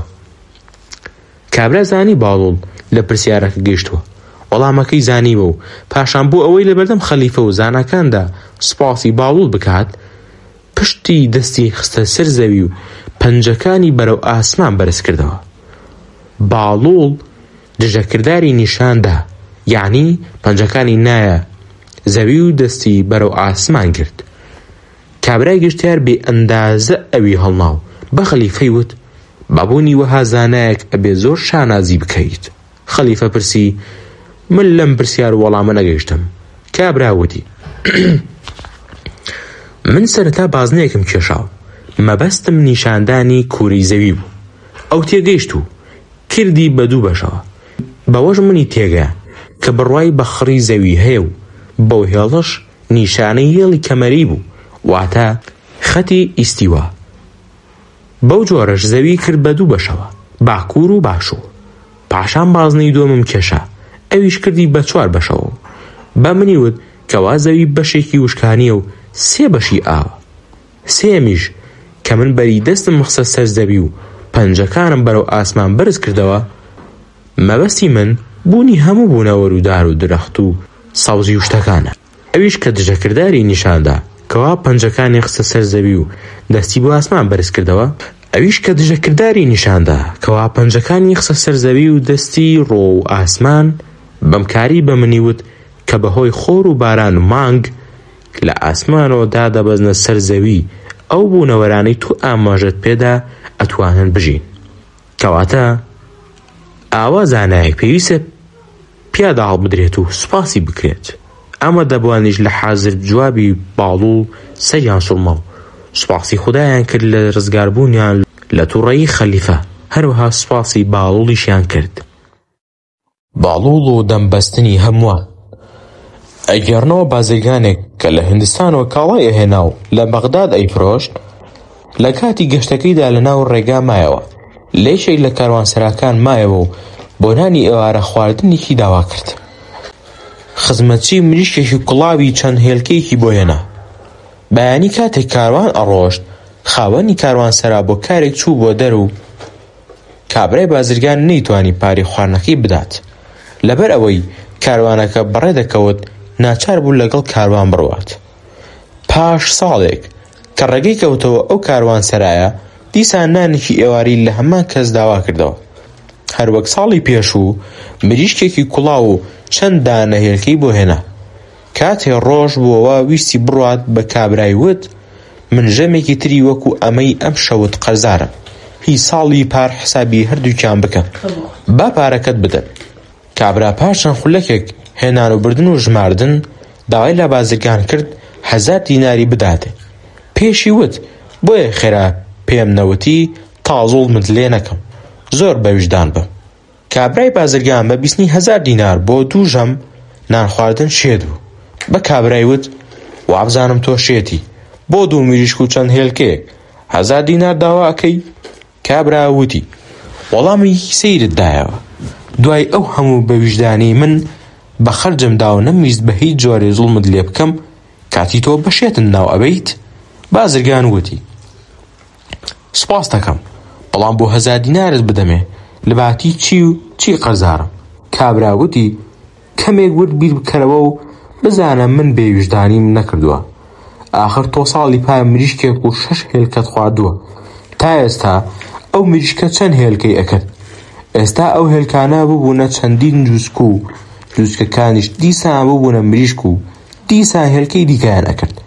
بەم حساباتە من ئێستا خاوەنی 10,000 مریشک و 10,000 مریشک و هێلکە بوو. ئێستا تۆ بوو 1000 دینار ئەڵەی زۆرە و من بەشێت ئەزانی؟ لەم دەنگە هەموو کاروانەکە باگە هاتن و هەرچیان کرد نەیانتوانی کێشەیان بۆ چارەسەر بکەن. سەر ئەنجام بڕیاراندا بڕۆن بۆ لای کوێخای گەڕەک، بەڵکو ئەو کێشەیان بۆ چارەسەر بکات. کاتێک کوێخا هاتوو شتەکەیان بۆ ڕوون کردەوە، حەقیدا بە خاوەن کاروانسەرا و بازرگان وتی حەق لای ئەوە، تۆ ئەبێ 1000 دینارەکەی بدەیت. بازرگانی بێچارە نەیدەزانی چی بکات و هاوار بۆ کێ ببات. یەکێکیان لە ناو گەشتیارەکاندا یەکیان باڵوڵی ئەناسی و ئەیزانی ئەم کێشەیە تەنها بەو چارەسەر ئەکرێ. ڕووی کردە خەڵکەکە و وتی لێرەوە تا بەغداد دوور نییە، من ئەڕۆم قازیتان لە شاری بەغداد بۆ دێنم. هەمووان ڕازی بوون. پیاوەکە سواری هێسترێک بوو بە دوای باڵوڵدا ڕۆشت و کاتێ پرسیاری باڵوڵی کرد لە مزگەوتێک دۆزیەوە و ڕووداوەکەی بۆ گەڕایەوە. باڵوڵ لەگەڵ ئەو پیاوەدا سوار بوو هات بۆ کاروانسەراکە. هەرکە لە کاروانسەرا نزیک بووەوە دابەزی و بە پیاوەکەی وت تۆ بڕۆرەوە بۆ کاروانسەراکە و پێیان بڵێ قازیتانی و کاژمێری دیکە ئەگات. کابرا بۆ جۆر ڕەفتاری کرد کە باڵوڵ پێیوت. هەمووان دەقیقە ژمێریان کردبوو، بە نیو سەعات قازی نەهات بوو، بە سەعاتێ هەر نەهات. دوای تێپڕبوونی سەعات و نیوێک لە کاتی خۆی سەرۆکەلێ قازی دەرکەوت. خەڵکەکە لەبەر ڕێزی قازی لە جێگەی خۆیان هەڵستان و باڵوڵ خێرا لەسەر زەوی دانیشت و وتی هەڵبەت سەبارەت بە کێشەی نێوان خاوەنی کاروانسەرا و بازرگان ئاگادارم، بەڵام زۆر داوای لێبوردن ئەکەم بۆ درەنگێشتنم. پەیمانم دابوو دوای نیو سەعات بگەم، بەڵام سەعات و نیوێک دواکەوتم. هەڵبەت عوزرم بەجێیە، چونکە من جگە لە دادوەری کاری کوشت و کاڵی یەکەم. لەو کاتە کە پەیمانم دابوو بێم وەرزێرەکان خەریکی کوڵاندنی تۆوی گەنم و وەشاندنی بوون. منیش زانیم ئەگەر ئەو کاتە بەهاتمایە و سەعاتێک گەنمەکەم دواکەوتایە بەرهەمی ئەوان باش ئەبوو من دواکەوتم.